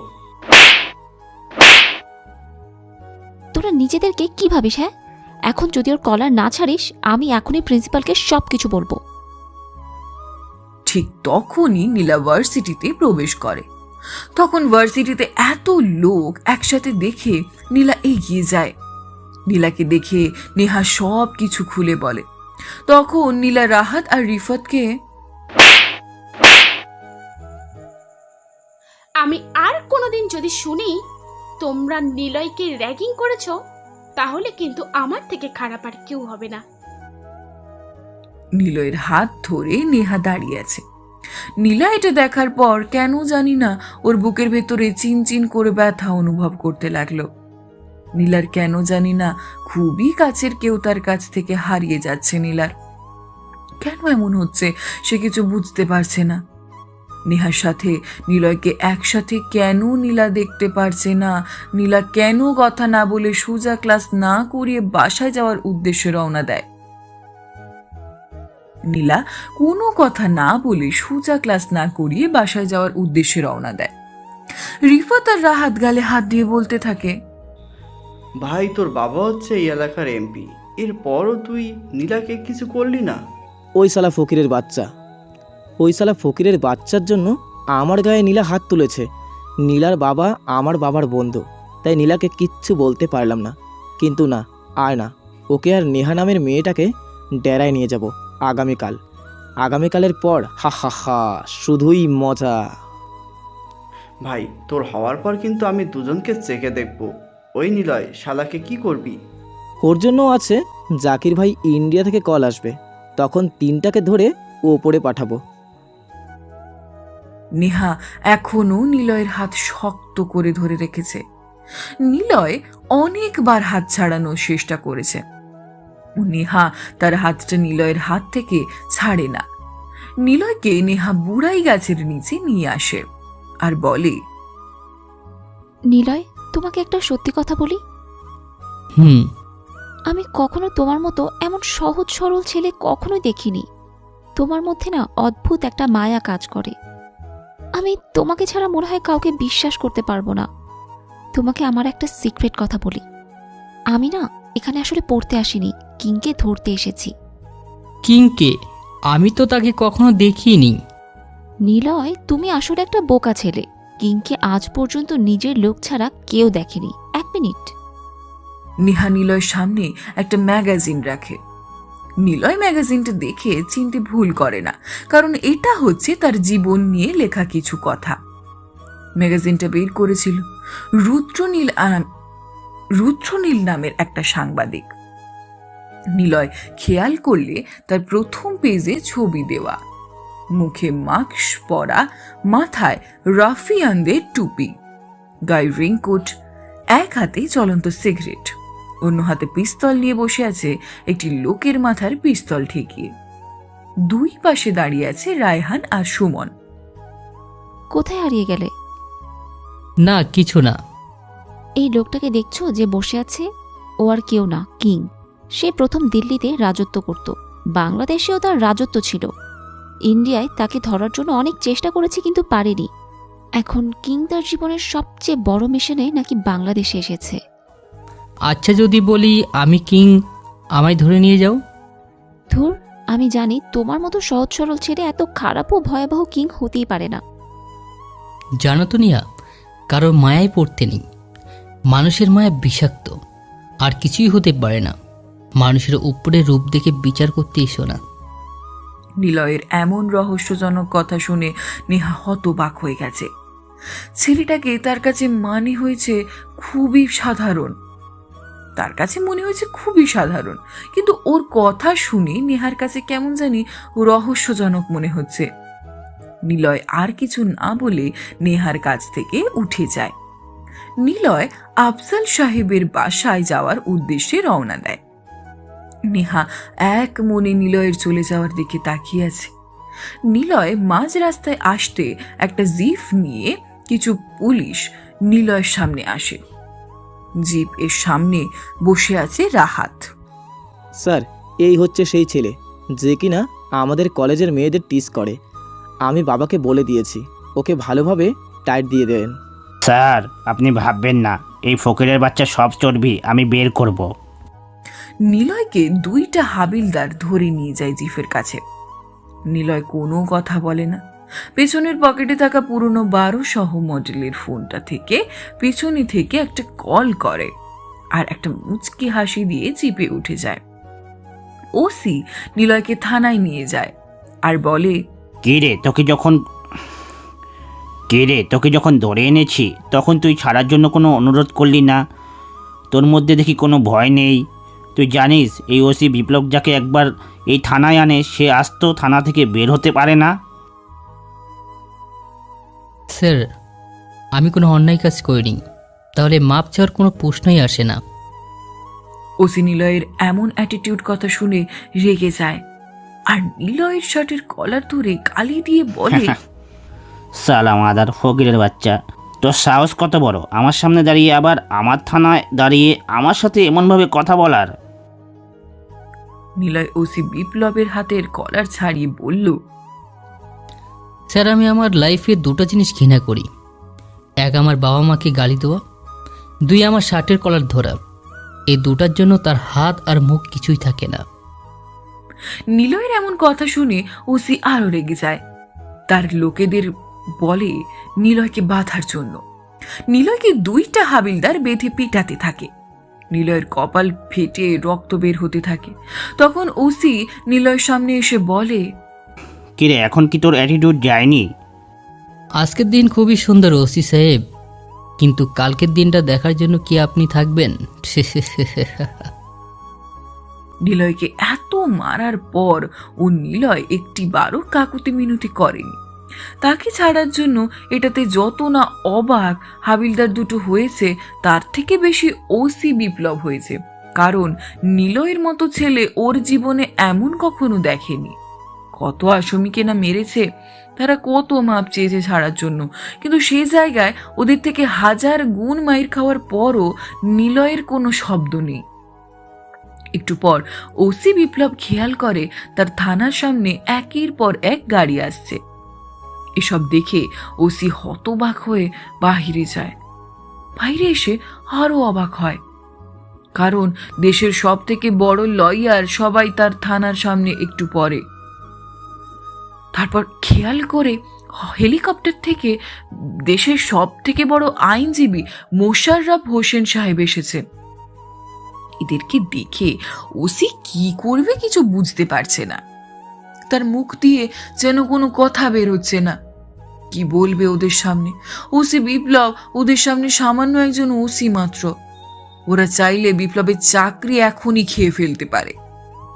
মোশাররফ হোসেন সাহেব ওসি বিপ্লবের সামনে এসে হাতে একটা ফোন ধরিয়ে দেয়। ফোনের ওপাশের লোকটার কথা শুনে ওসির পায়ের নিচ থেকে মাটি সরে যায়, কারণ ফোনের ওপাশে আর কেউ না, দেশের প্রধানমন্ত্রী তাকে নির্দেশ দিয়েছে যাকে এখনই থানায় আনা হয়েছে তাকে যেন সম্মানের সহিত ছেড়ে দেওয়া হয়। ওসির মুখে কথা নেই। ওসি নিলয়কে তালা খুলে দেয়। নিলয় ওসির দিকে তাকিয়ে মুচকি একটা হাসি দেয় আর থানা থেকে বের হয়ে মোশাররফ হোসেন সাহেবকে ইশারা দিতে তারা সবাই থানা থেকে চলে যায়। ওসি বিপ্লব মাথায় হাত দিয়ে দাঁড়িয়ে আছে।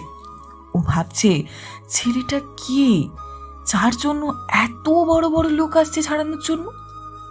ওসি বিপ্লব ভয়ে থানা থেকে বাসায় যাওয়ার সময় রওনা দেয়, কারণ সে ভালোভাবে বুঝতে পেরেছে নিলয় সাধারণ কেউ তো হতেই পারে না।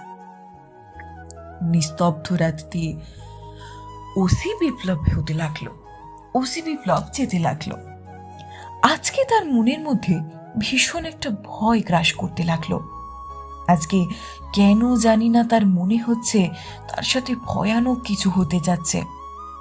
ওসি বিপ্লবের ভাষাটা জঙ্গলের ভিতরে সন্ধ্যা নামতে জায়গাটা ঘুটঘুটে অন্ধকার হয়ে যায়। ওসি বিপ্লব জঙ্গলের ভিতরে ঢুকতে তার জিপটা হঠাৎ করে দাঁড়িয়ে যায়। ওসি খেয়াল করে সামনের একটা কালো গাড়ি দাঁড়িয়ে আছে। পাশে দুটো ছেলে হাতে পিস্তল নিয়ে দাঁড়িয়ে আছে, মাথার টুপি, গায়ে রেইনকোট পরা। ওসি বিপ্লব বুঝতে বাকি নেই যে ওরা রাফিয়ান। ওদের সামনে আজও বেঁচে থাকতে পারেনি। ওসি হাতে পিস্তল নিয়ে যখনই ট্রিগারে চাপ দেবে, তখনই এই পেছন থেকে কেউ একটা তার মাথা বরাবর ফায়ার করে। ওসি দূরে গিয়ে ওসি ছিটকে পড়ে। পেছন থেকে রায়হান ওসিকে গুলি করে। ওসি লাশটা পড়ে থাকে জঙ্গলে। নীলা তার বান্ধবীর বার্থডেতে ফিরতে অনেক রাত হয়ে যায়। নীলা মনে মনে ভাবে যে নিলয় ছেলেটা খুবই রহস্যজনক, ওকে আমাকে জানতে হবে।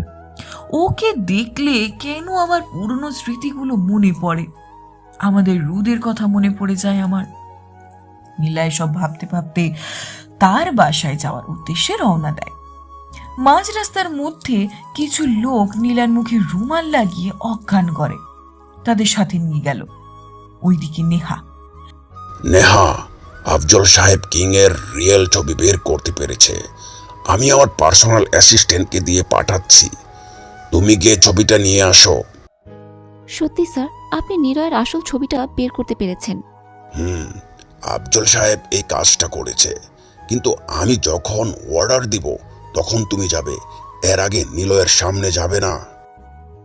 Okay sir. নেহা নিলয়ের রিয়েল ছবি আনার জন্য রওনা দেয়। হঠাৎ করে কিছু ছেলে নেহাকে পেছন থেকে অজ্ঞান করে বাড়িতে তুলে নিয়ে যায়।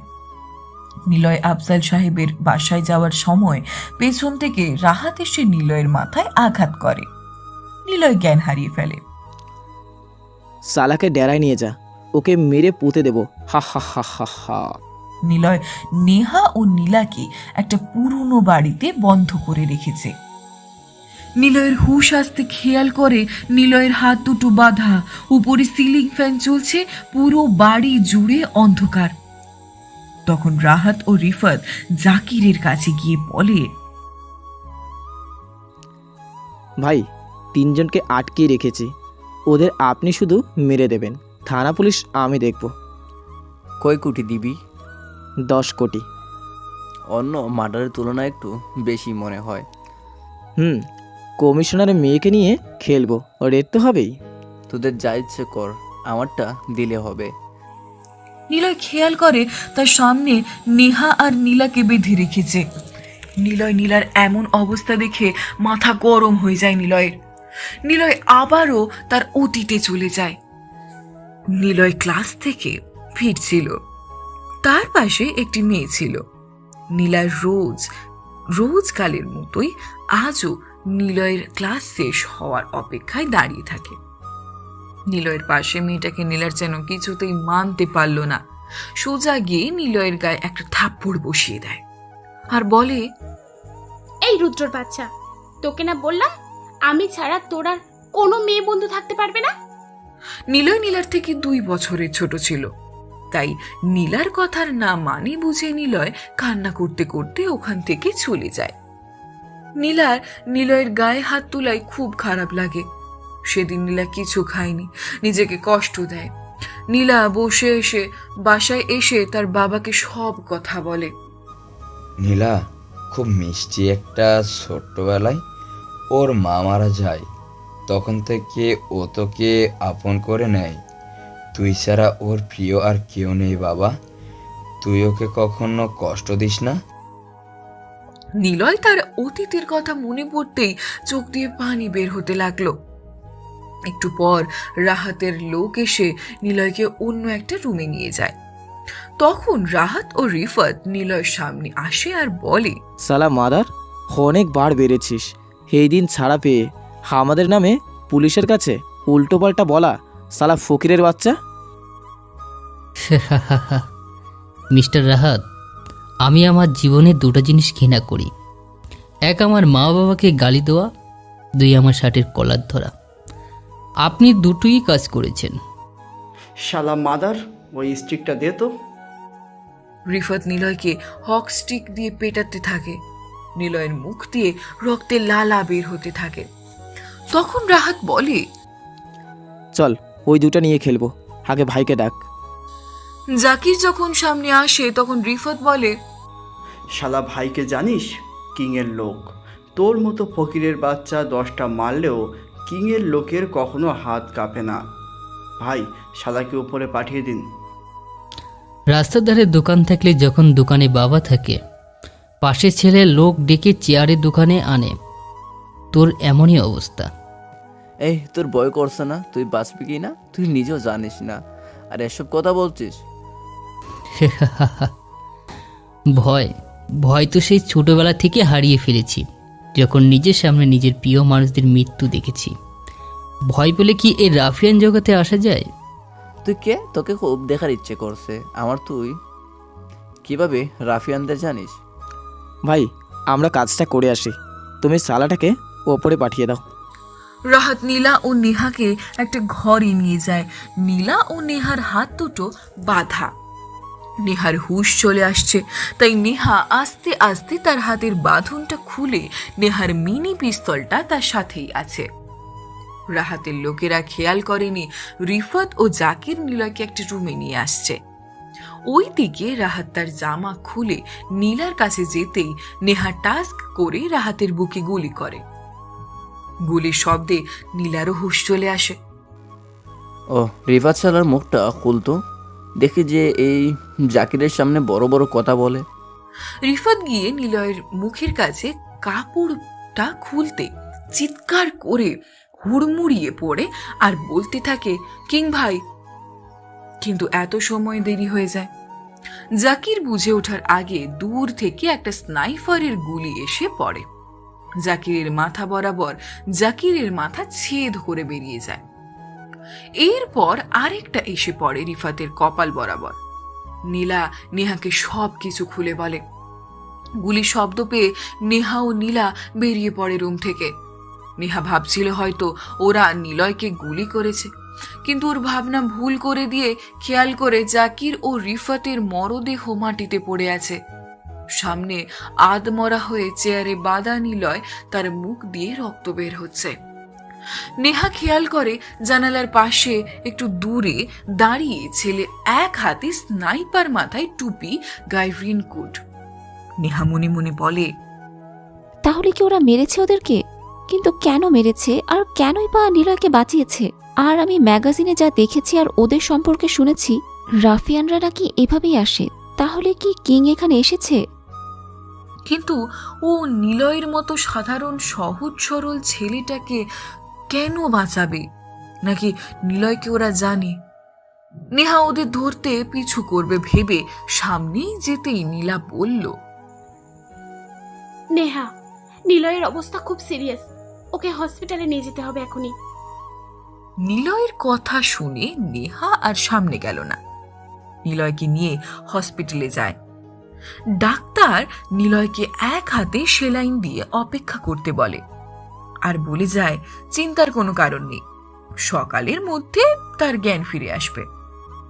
এইদিকে নীলা কেন জানি না সন্দেহ করতে লাগলো, তাই কিনা নীলা হসপিটাল থেকে বাসায় চলে যায়। স্যার, আজ আমি রাফিয়ানদের নিজের সামনে দেখেছি। তুমি ঠিক আছো তো? নেহা সবকিছুই খুলে বলে। তারপর, তুমি তাড়াতাড়ি যাও, ওই ছেলেটার খোঁজ পেয়ে গেছে কিং। কিং এর লোক ওকে যে কোনো সময় মেরে দিবে। নেহা আর দেরি না করে ছেলেটার ঠিকানায় যাওয়ার উদ্দেশ্যে রওনা দেয়। নেহা ছেলেটার বাসায় গিয়ে দেখে দুটো পুলিশ মরে পড়ে আছে, আর সামনে ওই ছেলেটা এখনো জীবিত আছে। তাই ছেলেটার মুখে পানি দিতে ছেলেটার একটু হুঁশ আসে। ছেলেটা নেহাকে দেখেই চিনতে পায়। ছেলেটা নেহাকে একটা খাম দিয়ে ওখানেই মারা যায়। নেহা এই দৃশ্য দেখার পর কিং এর ওপর খুব রাগ হয়।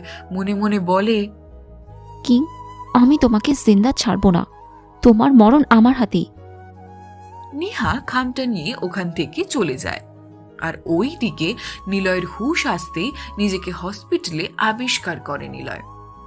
তারপর তাড়াতাড়ি করে হাতের স্যালাইনটা খুলে হসপিটাল থেকে বের হয়ে যায় আর কল করে সুমন ও রায়হানকে, সবকিছু রেডি করতে বলে।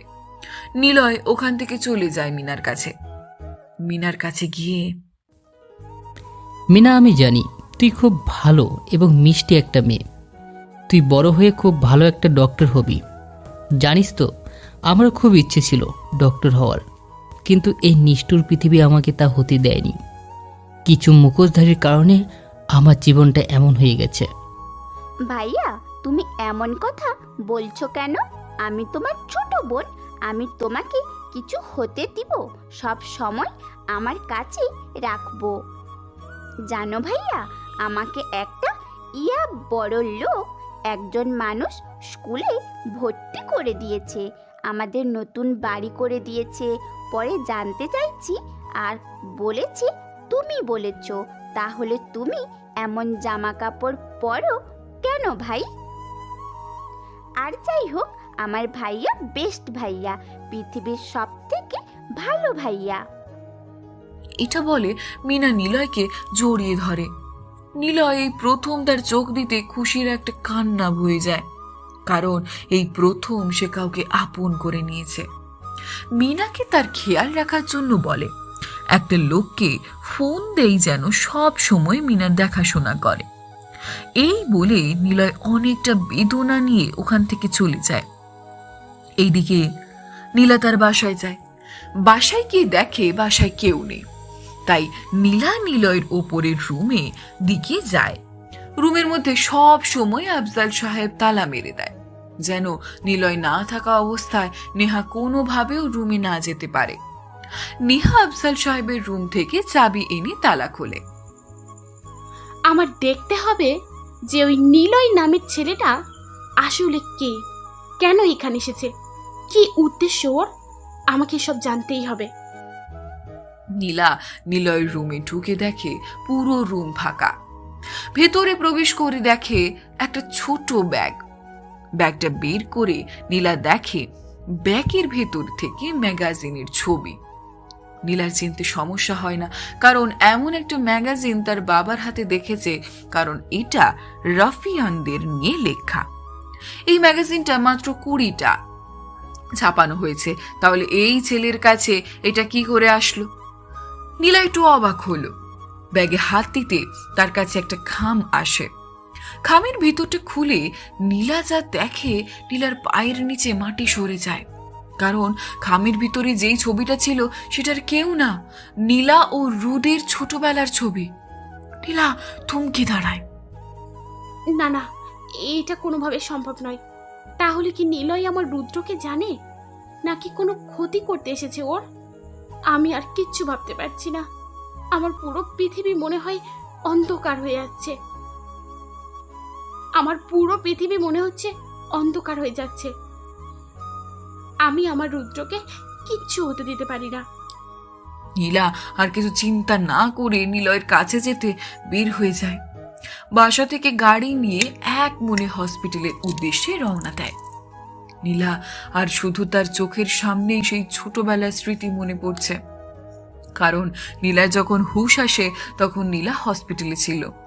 তখন নীলার বাবা বলেছিল নিলয় আর তার বাবা নাকি বিদেশে চলে গিয়েছে। নীলা আজ হসপিটালে 1 মাস তার সেন্স ছিল না। নীলা নিলয়ের জন্য খুব মন খারাপ করে। নীলা নিলয়ের জন্য খুব মন খারাপ করে, কিন্তু নীলা আসল বিষয়টা আজও জানতে পারেনি। এইদিকে নেহা তার ডিপার্টমেন্টে যায়। নেহা খামটা হাতে ছবিটা দেখে তারও পায়ের নিচ থেকে মাটি সরে যায়। একবারের জন্য মনে হচ্ছে সে ভুল দেখেছে, কিন্তু না, ভুল না, এটা সত্যি। কারণ ছবিটা আর কারো না, সে যাকে প্রথম কোনো ছেলেকে ভালোবেসেছিল সে নিলয়, আর নিলয় হচ্ছে কিং। নেহা যেন এটা কোনোভাবেই মানতে পারছে না। একটু পর নিলয় ফোন কলে আসে। নেহা, আমি খবর পেয়েছি কিং নাকি তার একটি বড় মিশন করতে বের হবে আজকে রাতে 2টোই। তুমি সবাই তৈরি করো, আজকে তোমার শেষ মিশন আর রাফিয়ানদের খতম হওয়ার দিন। জি স্যার, আমি এখনই ঠিক করছি। যদি নিলয় কিং হয় তাহলে নিলয় তো হসপিটালে, তাহলে ওই ছেলেটাকে মারল কে? আর মিশন কে করবে? কারণ নিলয় এখন হসপিটালে না। এই সব উত্তর নিলয়ের কাছ থেকেই পাবো। নেহা আর দেরি না করে নিলয়ের কাছে যাওয়ার উদ্দেশ্যে রওনা দেয়। মাঝে পথে নীলাকে দেখে নেহা এরপর নীলাকে সব কিছু খুলে বলে। নেহার বিষয় নীলা আর নেহা জিজ্ঞেস করে। হসপিটালে নিলয়ের সাথে কথা বলার উদ্দেশ্যে রওনা দেয়। হসপিটালে গিয়ে নীলা ও নেহাকে দেখে একটা অবাক হয়, কারণ নিলয় হসপিটালে ছিল না, ডাক্তাররাও কিছু বলতে পারছে না। এরপর নেহাকে খুঁজে পাওয়া যাচ্ছিল না। নিলয়ের মিশনের কথা বলে তখন নীলার সাথে যাওয়ার জন্য রিকোয়েস্ট করে। নেহা রাজি হয়ে যায়। নেহার কেন জানি না নিলয়কে খারাপ মানুষ বলে মনে হচ্ছে না। সে কোনোভাবে মানতে পারছে না নিলয় হচ্ছে সেই রাফিয়ানদের রাজত্বের রাজা। নেহা তার ফোর্স রেডি করার জন্য বেরিয়ে পড়ে। নীলা আবার তার বাসায় যায়। যদি নিলয়ের রুমে রুদের সম্পর্কে কিছু পায় তাহলে সে রুদকে খুঁজে পাবে, তার প্রিয় মানুষটা। সে রুদকে খুঁজে পাবে, তার প্রিয় মানুষটা, যাকে নীলা তার জীবনের থেকে বেশি ভালোবাসে। নীলা বাসায় গিয়ে আবারও নিলয়ের রুমে খোঁজাখুঁজি শুরু করতে থাকে। একসময় খাটের পাশে ছোট্ট একটা বক্স দেখতে পায় নীলা। বক্সটা হাতে দেখে বক্সটায় তালা মারা, তাই তালা খোলার জন্য একটা রড দিয়ে বাড়ি মারে। ছোট তালাটা খুলে যায়। নীলা বক্সের ভেতর থেকে একটা ডায়েরি, এটা সে রুদকে দিয়েছিল। নীলা এটা দেখে তার চোখ দিয়ে পানি বের হয়ে গেল। এরপর নীলা ডায়েরিটা হাতে নিয়ে খুলে দেখে ডায়েরিতে লেখা, প্রিয় অনু, আমার তুমি হয়তো কোনোদিন জানতেও পারোনি তোমার রোদের সাথে কি হয়েছে। জানো তো অনু, তোমাকে একদিন আমার বড় হওয়ার গল্প বলেছিলাম, মনে আছে? তোমাকে আমি বলেছিলাম আমি তোমার ডাক্তার জামাই হব, কিন্তু কি জানো তো, সেই আশা মনে হয় উপরালা আমার রাখেনি। যেদিন আমার জন্মদিন ছিল সেদিন আমার বাবার সহ কিছু লোক সাধারণ একটা বস্তিবাসীর জায়গার জন্য মেরে দেয়, আর তার খুনের দায়ে আমাকে ফাঁসিয়ে দেয়। বিশ্বাস করো, সেদিন কেউ আমার কথা শুনেনি। আমার চোখে তখন আর অশ্রু ছিল না। সেদিন থেকে গড়ে ওঠে তোমার সহজ সরল রোদ থেকে রাফিয়ান হওয়ার গল্প। তুমি হয়তো জানো না তুমি তোমার বাবার নিজের মেয়ে না। তুমি হয়তো জানো না তুমি তোমার বাবার নিজের মেয়ে না, আশ্রম থেকে দত্তক নেওয়া একজন মেয়ে। তাই তো তোমার বাবা কিংয়ের সাথে তোমাকে বিয়ে দেয়, নিজে পাওয়ারফুল হতে চায়। নীলা ডায়েরিটা পড়ে বুক কান্না করতে থাকে। নীলা অনেক আগে জানতে পেরেছে যে আফজাল সাহেব তার নিজের পিতা না, কিন্তু আফজাল সাহেব এর মতো লোক এত বড় জঘন্য কাজ করতে পারে নীলা যেন ভাবতেই পারছে না। এইদিকে নীলয় একটা গলির মাঝখানে হাঁটছে আর ভাবছে সেই দিনটার কথা যেখানে নীলয় প্রথম শহরে এসেছিল। ভাই, সারাদিন কিছু খাইনি, খাওয়ার জন্য কিছু দিবেন? कौन है बे? कोलकाता से है क्या? हिंदी नहीं आती? मुझे तो बांग्ला आती है, तुझे हिंदी आती है क्या? নীলয় চুপ করে থাকে, কারণ নীলয় বাংলাদেশে জেল থেকে পালিয়ে ইন্ডিয়া এসে পড়েছে, আর এটা হচ্ছে দিল্লি। এখানে হিন্দি ভাষায় কথা বলে মানুষ। লোকটা নীলয়কে দেখে বুঝতে পেরেছে যে নীলয় হিন্দি জানে না, তাই লোকটা বলে, হ্যাঁ চোকরা, হে চোকরা, তোমার ঠিকানা কোথায়? তুমি এখানে কেন এসেছো? আসলে আমি বাংলাদেশ থেকে এখানে চলে আসছি। আমার এই পৃথিবীতে আপন বলতে কেউ নেই। আমার খুব খিদে লেগেছে, আমাকে কিছু খেতে দিবেন? লোকটা নীলয়কে একটা রুটি আর একটা কলা দেয়। লোকটা বুঝতে পারে নীলয় অসহায়, কিন্তু লোকটার এই চায়ের দোকান ছাড়া আর কিছু নেই। তখন নীলয়কে লোকটা বলে, দেখো বেটা, আমি গরিব মানুষ, আমার একটা ছেলে আর আমি থাকি। তুমি দেখে মনে হয় বড় ঘরের সন্তান, কিন্তু তুমি অসহায়। তুমি তাহলে আজ থেকে আমার সাথে থাকবে, আমার ছেলের সাথে এই দোকানের মানুষকে চা দিবে। তুমি আমার আরেকটা বেটা হবে। নীলয়কে লোকটা তার কাছে রেখেই দেয়। দিল্লি শহরের মধ্যে থেকে চায়ের দোকানদার আর তার ছেলে সুমন তাদের ভালোই দিন যাচ্ছিল, কিন্তু দিল্লি শহরটা যেমন সুন্দর তেমনই ভয়ানক, কারণ এই শহরের রাজ করে হাজারো রাফিয়ান। একদিন নিলয় আর সুমন স্কুল থেকে ফিরছিল, তখন নিলয় ও সুমন দেখতে পায় তাদের দোকানের সামনে অনেক লোক ভিড় করে রেখেছে। নিলয় ও সুমন কাছে যেতে দেখে দোকানটা পুরো নষ্ট করে দিয়েছে। দোকানের সামনে গুলি অবস্থায় মরে পড়ে আছে সুমনের বাবা। নিলয় স্থির হয়ে দাঁড়িয়ে যায়। সুমন তার বাবার কাছে গিয়ে কান্না করতে থাকে। তখন আশেপাশের লোকের কাছ থেকে শুনতে পায় নিলয় আদি নামের বস্তির ডন সুমনের বাবার কাছ থেকে চাঁদা যায় সুমনের বাবা প্রতিবাদ করার কারণে। সুমনের বাবাকে গুলি করে মেরে ফেলে। নিলয় নিজেকে আর ধীর রাখতে পারে না, চলে যায় সুমনের বাবার ছোট্ট কুঁড়ে ঘরে। ওখানে সুমনের একটা বাবার পুরনো একটা পিস্তল ছিল, দেখতে পেয়েছিল নিলয়। নিলয় রাফিয়াল সম্পর্কে অনেক কিছু পরে জানতে পারে। রাফিয়ানদের মতো হয়ে ওঠার জন্য ও সবকিছুই করতে প্রস্তুত। নিলয় পিস্তলটা নিয়ে তার সুমনকে নিয়ে আদির ডেরায় যায়। তখন আদি একটা মেয়েকে তুলে নিয়ে গিয়ে তাকে দর্শন করার চেষ্টা করেছিল। নিলয় গিয়ে সোজা আদির বুকে গুলি করে। একে একে সব গুলি আদির বুকে সেট করে দেয়।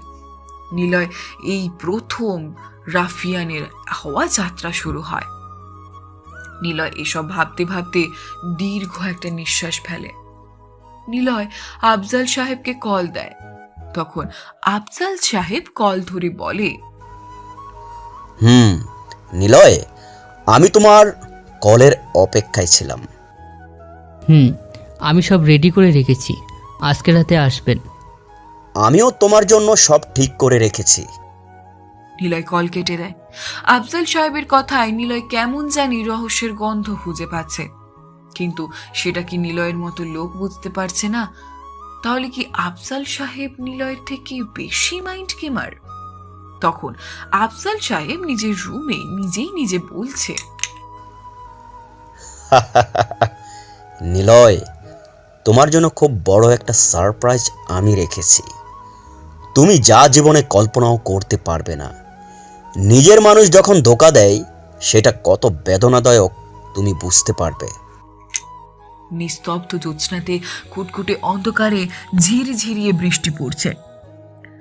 ল্যাম্প পোস্টের সামনে রেনকোট পরা, মাথায় ইয়া বড় একটা রাউন্ড করা টুপি পরা দাঁড়িয়ে আছে নিলয়। আজকের আকাশটা কোনো ছায়ার ডাকে গেছে। আকাশে বিদ্যুৎ চমকাচ্ছে। আজকে কেন জানি না আকাশটা বুক পেটে কান্না করছে। নিলয় স্থির হয়ে দাঁড়িয়ে আছে। আজকে নিলয় সব কিছুর বোঝাপড়া করবে আফজাল সাহেবের সাথে। একটু পর সুমন আর রায়হান আসে।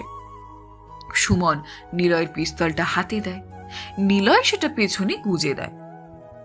এই দিকে নেহা ডিপার্টমেন্টের সব পুলিশ নিয়ে লোকেশনে যেতে ওরা বলে যেন সব দিক দিয়ে ঘিরে ফেলে। নেহা নীলাকে নিয়ে জিপ করে নিলয়ের উদ্দেশ্যে রওনা দেয়। নেহা জিপে করে যাচ্ছে আর মনে মনে ভাবছে, যখন নিলয়কে ভার্সিটি থেকে একটু হাঁটতে নিয়ে যায় তখন কিছু ছেলেটা নিয়ে যায় বলে, ওই দেখ খ্যাতটা এত একটা হট মেয়ে নিয়ে হাঁটছে, শালা মনে হয় তাবিজ করছে। নিলয় চুপ করে নেহার সাথে হাঁটছে। এইসব কথা শুনে নিলয় কিছু বলছে না। নেহা জানে নিলয় খুব সাদাসিধে মানুষ, কোনো ঝগড়াতেই সে ফাঁসতে চায় না। তখন নেহা নিজে থেকে ছেলেগুলোকে বলে, এই তোদের সমস্যা কি? রাস্তায় মেয়ে দেখলেই টিজ করতে ইচ্ছে করে। কি করব বলো, তোমার মতো মাল দেখে কি ঠিক থাকে? আর ও তো মেয়েদের পিছনে লুকিয়ে থাকা বিল্লা, হা হা হা। ছেলেটা এটা বলে নিলয়ের কাছে যায়। নিলয়ের কাছে এসে কাঁধে হাত দেয়। এত সময় ধরে নিলয়ের চোখের দিকে তাকায়নি ছেলেটি। নিলয়ের চোখ দুটো নীল, চোখ দুটোই একটা ভয়ঙ্কর রূপ আছে। ছেলেটা নিলয়ের চোখ দেখেন, একটু ভয় পেয়ে গেল। ছেলেটা নিলয়ের কাঁধে চোখ দিতে খেয়াল করে নিলয়ের কাঁধে একটা টেটু। ছেলেটা চিনতে ভুল করে না, কারণ ও সব সময় এমন মেয়েদের ইপটিজিং করে, কারণ ওর ভাই রাফিয়ানদের হয়ে কাজ করে আর রাফিয়ানদের সম্পর্কে সবকিছুই ওর ভাইয়ের কাছ থেকে ও জানতে পায়। তাই নিলয় এক কাঁধের টেটুটা দেখে ছেলেটা চিনতে ভুল করে না। নিলয় যে কোনো রাফিয়ান এটা ভাবতেই ছেলেটাকে আটকে ওঠে, প্রাণপণে ওখান থেকে দৌড়ে পালাতে থাকে। নেহা বেশ একটা অবাকই হয় ছেলেটার এমন কাজকর্ম দেখে, কিন্তু নেহা এতটা গুরুত্ব দেয় না। আফজাল সাহেব তার লোকেদের একটু দূরে রেখে নিলয়ের কাছে যায়। নিলয় আফজাল সাহেবকে দেখে একটু মুচকি হেসে একটা ব্যাগ দিয়ে বলে, এখানে সব কিছু আছে, আপনার আরও কিছু লাগবে না, আমি সব ঠিক করে রেখেছি। আফজাল সাহেব ব্যাগটা নিয়ে চলে যেতে লাগলো। নিলয় বলে, আপনি কিছু একটা ভুলে যাচ্ছেন। মানে কি বলতে? আপনি তো আপনার নিজের জিনিস নিয়ে গেলেন, কিন্তু এই 24টা বছর ধরে যে জিনিসটার খোঁজ করেছি সেটা তো আমাকে দিলে না। কি সেটা? আপনার লাশ। আফজাল সাহেবের সামনে পিস্তল ধরে কথাগুলো বলা শুরু করে। মনে পড়ে আজ থেকে 24 বছর আগে যে ছোট্ট ছেলেটার সামনে তুই তার মা বাবাকে মেরেছিলি আর তাকে বানিয়ে দিলি মা বাবার খুনি। সাইকো কিলার কি দোষ করেছিল? সেদিন আমার বাবা আমার মা কি করেছিল? এটা বলে নিলয় পিস্তলের ট্রিগারে চাপ দেয়, কিন্তু কোনো গুলি বের হয় না। হঠাৎ করে পিছন থেকে একটা গুলি নিলয়ের পিঠে গিয়ে লাগে, আর একটি গুলি গিয়ে লাগে তার আর এক সাইডে। নিলয় পিছন ফিরে দেখে গুলিগুলো আর কেউ করেনি, সুমন আর রায়হান করেছে। এবার আফজাল সাহেব হেসে দেয় আর বলে, করবে এটা নিলয়, কি ভাবছ? এত আয়োজন, এত কিছু, আর তোমার নিজের লোক তোমার সাথে প্রতারণা করেছে। নিলয়, তুমি আসলে একটা বোকা। তোমার বাবার মতো এই রাফিয়ান জগতে যে যত বেশি মাইন্ড গেম খেলতে পারে, সে এই রাফিয়ান রাজত্ব করতে পারে। নিলয় সুমন আর রায়হানের দিকে তাকায় আর বলে, কেন এমনটা করেছিলি? কি করব বলো ভাই, সবাই শুধু কিং কিং করে, আমরা যে সময় কাজ করি তার কোনো দামই নেই। আরে কোথাও ডিল করতে গেলে আমাদেরকে বলে আমরা নাকি কিং এর বডিগার্ড, আমাদের কোনো সম্মান নেই। মুচকি এসে বলে, সম্মান? আমরা বুঝতে পেরেছি তুমি যতদিন এই রাফিয়ান জগতে থাকবে ততদিন আমাদের কোনো রাজ্যত্ব চলবে না, তাই আফজাল সাহেবের সাথে আমরা হাত মিলাই তোমাকে মারার পর আমরা হব দিল্লি শহরের কিং। জানিস তো সুমন, যখন তোর বাবা মারা যায় তখন থেকে ভাবতাম তুই ছাড়া আমার হয়তো আর কেউ নেই। তুই আমার সাথী ছিলি, নিজের ভাইয়ের থেকে বেশি ভালোবাসতাম, তোকে আগলে রাখতাম। রায়হান, তোর মনে পড়ে সেদিনের কথা, যেদিন তুই রাস্তায় ছিনতাইকারীর হাতে পড়েছিলি? তোকে বাঁচাতে গিয়ে আমার পেটে ছুরি ঢুকে যায়। তোর এই পৃথিবীতে আপন বলতে কেউ ছিল না। সেদিন তুই আমাকে ভাই বলে ডেকেছিলি, সেদিন থেকে তোকে আমি আপন করে নিই, নিজের ভাইয়ের মতো ভালোবাসা দেই। আরে তোরা একটিবার ভুলতি, তোদের আমার সাম্রাজ্য, তোদের প্রয়োজন, হাসতে হাসতে দিয়ে দিতাম। কোনো অভিযোগ ছিল কিন্তু কি জানিস, আমি নিজের শত্রুকেও বাঁচার জন্য একটা সুযোগ দিই, কিন্তু বেঈমানকে না। তখন আফজাল সাহেব হাসতে হাসতে বলে, নিলয়, তোমার বাবাকে আমিও সেদিন বলেছিলাম, শুনবে? আফজাল সাহেব বলতে থাকে নিলয়কে পুরনো কথাগুলো। সেদিন নিলয়ের বাবা অফিসে আফজাল সাহেব যায় আর বলে, মেহরাব, দেখো এই সরকারি চাকরি করে কয় টাকা পাবে? আমার কাছে বড় একটা প্ল্যান আছে, শোনো। মানে কি? আমি তো কিছুই বুঝতে পারছি না। আর টাকা? আমার কেন টাকা লাগবে? আলহামদুলিল্লাহ, আমার যা আছে তা দিয়ে বেশ ভালোই চলে যায়। এর থেকে বেশি টাকা দিয়ে আমি কি করব? রিপিট। দেখ, তোর একটা ছেলে আছে, ওর জন্য কিছু তো একটা করতে হবে, ওর ভবিষ্যৎ আছে। আচ্ছা আফজাল, তোর কি হয়েছে বল তো? আমি কিছুই বুঝতে পারছি না। তোর হয়েছে কি বলতো, আসলে বিষয়টা আমাকে খুলে বল। দেখ, আমি পুলিশের চাকরি করি, এই চাকরি নয় কত টাকা পাই। গতকাল আমি মতিউর রহমানের সাথে দেখা করেছিলাম, ওনার সাথে কথা বলেছি। ওসি মনির ও আমাদের সাথে আছে, বন্ধু হয়ে তোকে রিকোয়েস্ট করছি, সামনের যে বস্তি আছে ওই বস্তিটা খালি করার জন্য আমাদের পারমিশন দিয়ে দে, তাহলে আমরা 4 জন মিলে ওখানে একটা মদের ব্যবসা করব। আফজাল সাহেবের এমন কথা শুনে মেহরাব রেগে উঠে ঠাস করে আফজালের মুখে থাপ্পড় বসিয়ে দেয় আর বলে, আফজাল, তোকে আমার বন্ধু বলতে লজ্জা লাগছে। তোর মতো এমন একজন সৎ পুলিশ অফিসার এত বড় একটা নোংরা কথা বলতে পারলে আমি কখনো ভাবতে পারিনি। আরে বস্তির জায়গাটা হচ্ছে বস্তির লোকদের, ওদের যদি ওইখান থেকে উঠিয়ে দিই, একটাবারও চিন্তা করেছিস এই দরিদ্র পরিবারগুলো কোথায় যাবে? একটাবার চিন্তা করেছিস ওরা ঠিকভাবে পেট ভরে 3 বেলা খেতে পারবে কিনা? তুই আমার বন্ধু বলে আজকে তোকে আমি ছেড়ে দিচ্ছি, দ্বিতীয়বার যদি আসিস তাহলে কিন্তু তোকে আমি পুলিশে দিয়ে দিব। মেহরাব, তুই কাজটা কিন্তু ঠিক করলি না, এর পরিণাম কিন্তু খুব খারাপ হবে, বলে দিলাম। তখন আফজাল সাহেব নিলয়ের দিকে তাকিয়ে আবার বলতে থাকে, জানো নিলয়, তোমার বাবা ছিল সৎ অফিসার, তোমার বাবা কখনো অন্যায়কে প্রশ্রয় দিত না, কিন্তু তোমার বাবা আমার গায়ে হাত তুলে সব থেকে বড় ভুল করেছে, সবার সামনে আমাকে অপমান করেছে। কি করে ছেড়ে দেই তোমার বাবাকে বলো? সেদিন রাতে তোমার বাবাকে আমি নিজ হাতে খুন করি, এই হাতে। কি আফসোসের বিষয় দেখো, সেদিন তোমার বাবাকে বন্ধু হয়ে আমি খুন করেছি। আজ তুমি মরবে তোমার নিজের লোকের হাতেই। তখনই নেহা পেছন থেকে ফায়ার করতে লাগে। তার পুলিশ নিয়ে যায়। তখন আফজাল সাহেবের লোকে এর সাথে নেহার কথাগুলি গোলাগুলি শুরু হয়। তখনই নিলয় আর এক মুহূর্ত স্থির থাকতে পারে না। পায়ের নিচ থেকে দুইটা ট্রাগেল রিভলভার বের করে। রায়হানের সুমনের দিকে ফায়ার করে কপাল বরাবর গিয়ে লাগে। কপাল ছেদ হয়ে বেরিয়ে যায়। রায়হানও সুমনের মরদেহ মাটিতে পড়ে থাকে। এবার আফজাল সাহেব নিলয়কে দেখে ভয় পেয়ে যায়। হাতের পিস্তলটা দিয়ে নিলয়কে গুলি করে, কিন্তু নিলয় পিছনে যায় না। নিমেষেই আফজাল সাহেবের সামনে চলে আসে। এবার নিলয় আফজালের চোখ বরাবর গুলি করে। একটা আফজাল সাহেবের চোখ ফুটো হয়ে যায়, আর এরপর মাথায় গুলি করে মাথা ছেদ হয়ে বেট হয়ে যায়। আফজাল সাহেব ব্যথায় যন্ত্রণায় চিৎকার করতে থাকে। এবার নিলয় আফজাল সাহেবের বুকে সবগুলো গুলি মারতে থাকে।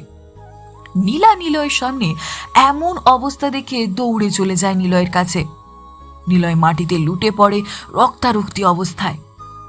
নীলা নিলয়কে জড়িয়ে ধরে কান্না করতে লাগলো।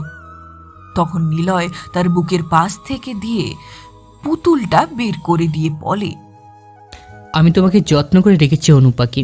সব মানুষের সব চাওয়া পাওয়া কখনো পূর্ণ হয় না। সবারই স্বাদ থাকে, কিন্তু সবার স্বাদ যে সবাই নিতে পারে তা কিন্তু না। তুমি সব সময় সুখে থেকো অনুপাকি। নিথর দেহটা একদম নিস্তেজ হয়ে যায়, কোনো রকম নড়াচড়াও করে না। ফর্সা মুখটাতে বৃষ্টির বড় বড় ফোঁটায় কাদার ছিটকে হেসে ভর্তি হতে শুরু করে। নীলা জোরে চিৎকার দিয়ে কান্না করতে থাকে। নিলয়ের মৃতদেহর বুকটাতে পরপর 5টা গুলি চালায়। কেবল ঠাস ঠাস করে গুলির শব্দ শোনা যায়, কিন্তু কারো চিৎকার আর কোথাও শোনা যায় না। সব দিকে নিস্তেজ হয়ে থাকে। নিলয় ওখানে প্রাণ ত্যাগ করে। নীলা ও নেহা নিলয়ের সামনে এসে কান্না করতে থাকে। নীলা তার প্রিয় মানুষটাকে কাছে পেয়েও হারিয়ে ফেলল। নীলা হাউমাহু করে কান্না করতে থাকে। পৃথিবীর মানুষ সত্যি বড়ই অদ্ভুত।